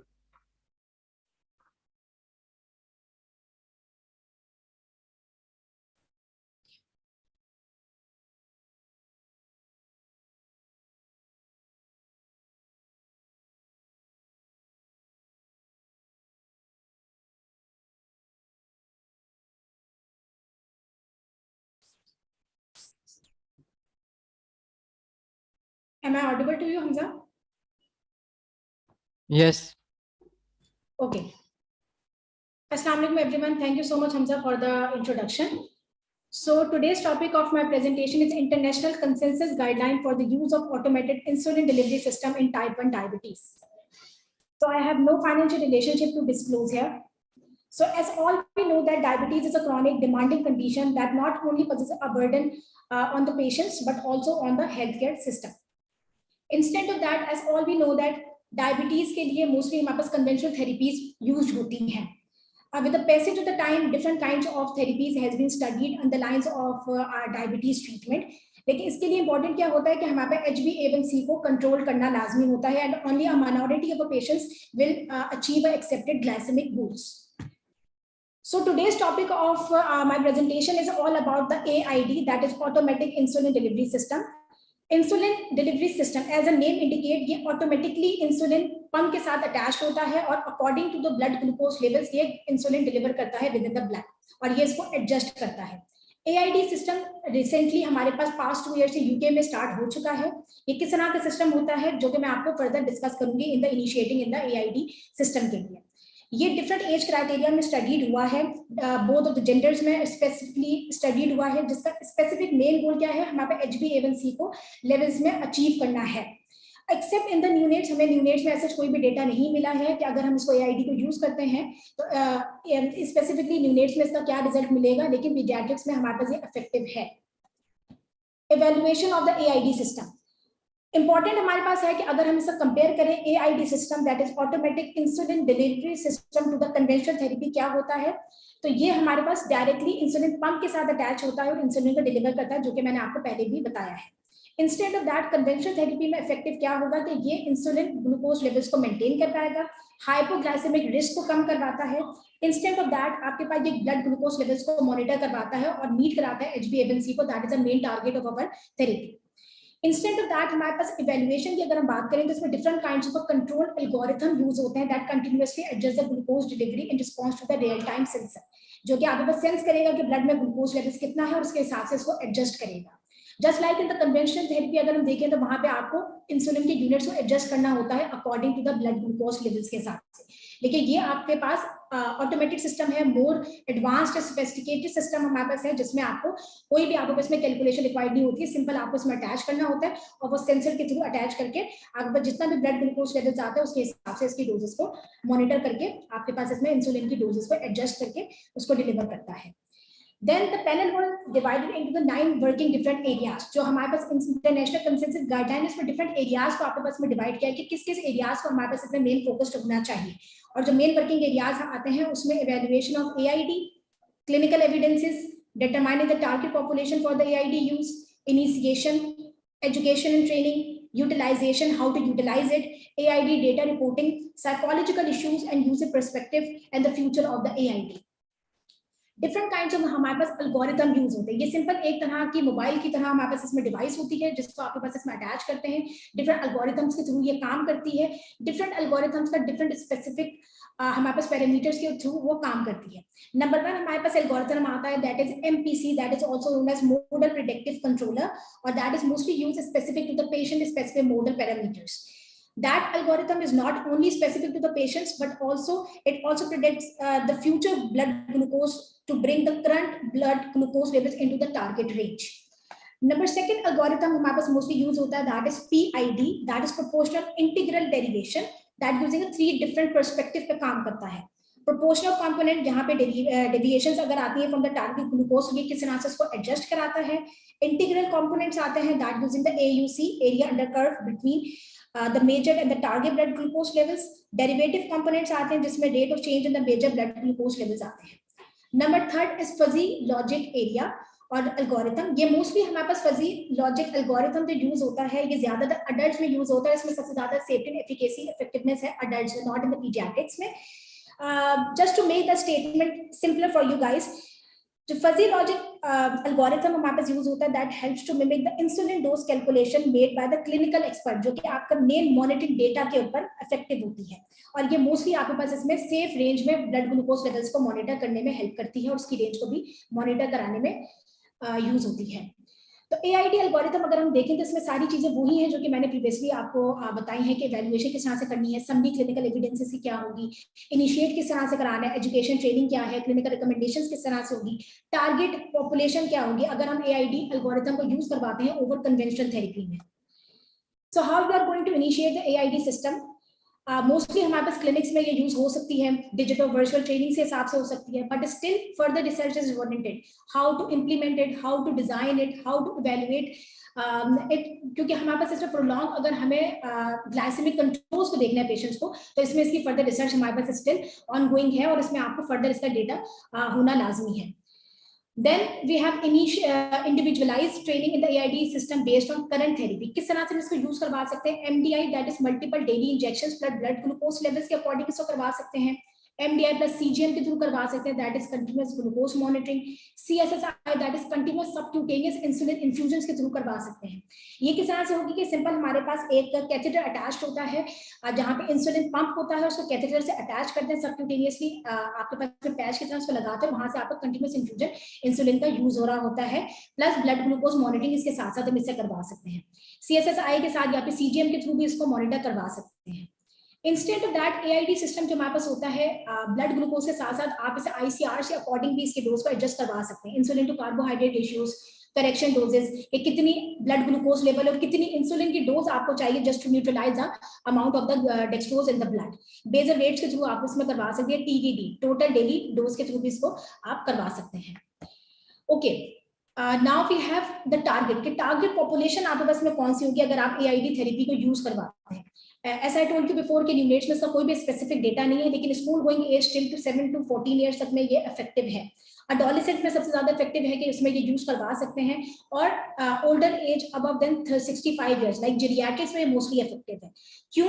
क्योंकि उनमें usually आपके पास micro managing थोड़ी मुश्किल होती है कि अगर आप स्नैक्स ज्यादा ले रहे हैं, स्नैक आप कार्बोहाइड्रेट कंटेंट स्नैक्स के टाइम में कम या ज्यादा ले रहे हैं, उसके हिसाब से आपने इंसुलिन की डोजेज या यूनिट्स को एडजस्ट करना है, तो वो उनके लिए थोड़ा सा डिफिकल्ट होता है, तो उनके लिए परफेक्ट थेरेपी है। Next we have a knowledge gap. Knowledge gap में इंपॉर्टेंट है आपके पास आपको यूज पता होना चाहिए, आपने इसको यूज किस तरह से करना है। कॉस्ट इफेक्टिव स्टडीज आपके पास इसमें still the data is not sufficient, तो ये हमारे पास ओवर कन्वेंशनल थेरेपी अगर देखें तो एक तरह का थोड़ा सा डिसएडवांटेज है कि ये हमारे पास इसमें कॉस्ट इफेक्टिव इतना ज्यादा नहीं है, इसकी कॉस्ट थोड़ी ज्यादा होगी as compare to the conventional therapy. Then we have a different kinds of the other databases used हुए हैं versus CSSI, that is continuous subcutaneous insulin delivery system, जो कि हमारे पास अभी क्लिनिकल ट्रायल में है, named as MiniMed 670G AID system। ये ज्यादा इफेक्टिव आपके पास इसमें है, इसकी complications related to the cost भी हमारे पास कम हो जाती है, क्वालिटी ऑफ इंप्रूवमेंट भी आपके पास इसमें सिमिलर आती है as compare to the CSSI।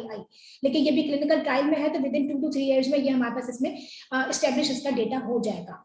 Instant of that, अगर आप बस छोटे बच्चों में इसको यूज करवा रहे हैं, लेस देन 6 years तक के बच्चों में, या फिर प्रेगनेंसी में यूज करवा रही है, टाइप 2 डायबिटीज में यूज करवा रहे हैं, तो उनके लिए बड़ा इंपॉर्टेंट है कि आपको पता हो कि वो किस तरह से यूज करवा रहे हैं। इसमें सेफ्टी एफिकेसी इतनी ज्यादा अच्छी नहीं है इस एज क्राइटेरिया और इन पॉपुलेशन में एज कम्पेयर टू अडल्ट में, तो इसके लिए भी हमारे पास में फर्दर रिसर्च होनी लाजमी है। क्लिनिकल रिकमेंडेशंस अगर हम देखें तो ये कन्वेंशनल थेरेपी से ज्यादा इफेक्टिव है, हाइपोग्लाइसीमिया के रिस्क को कम करवाता है as compare to the conventional therapy, HbA1c को मच मोर बेटर रेंज में मॉनिटर और मैनेज करवाता है as compare to the conventional therapy etcetera. जैसे कन्वेंशनल थेरेपी हम सिंपल बोलिसिस और बेजल्स वगैरह को यूज कर रहे होते हैं।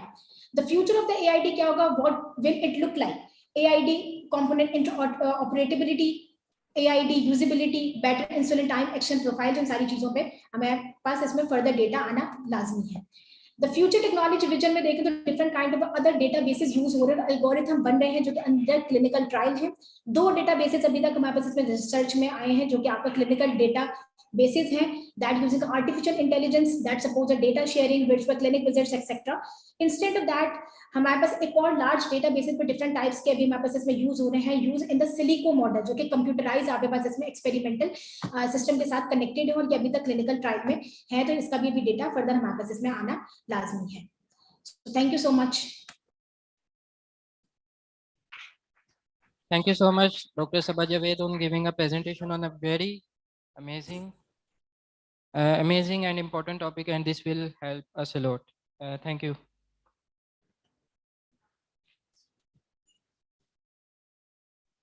And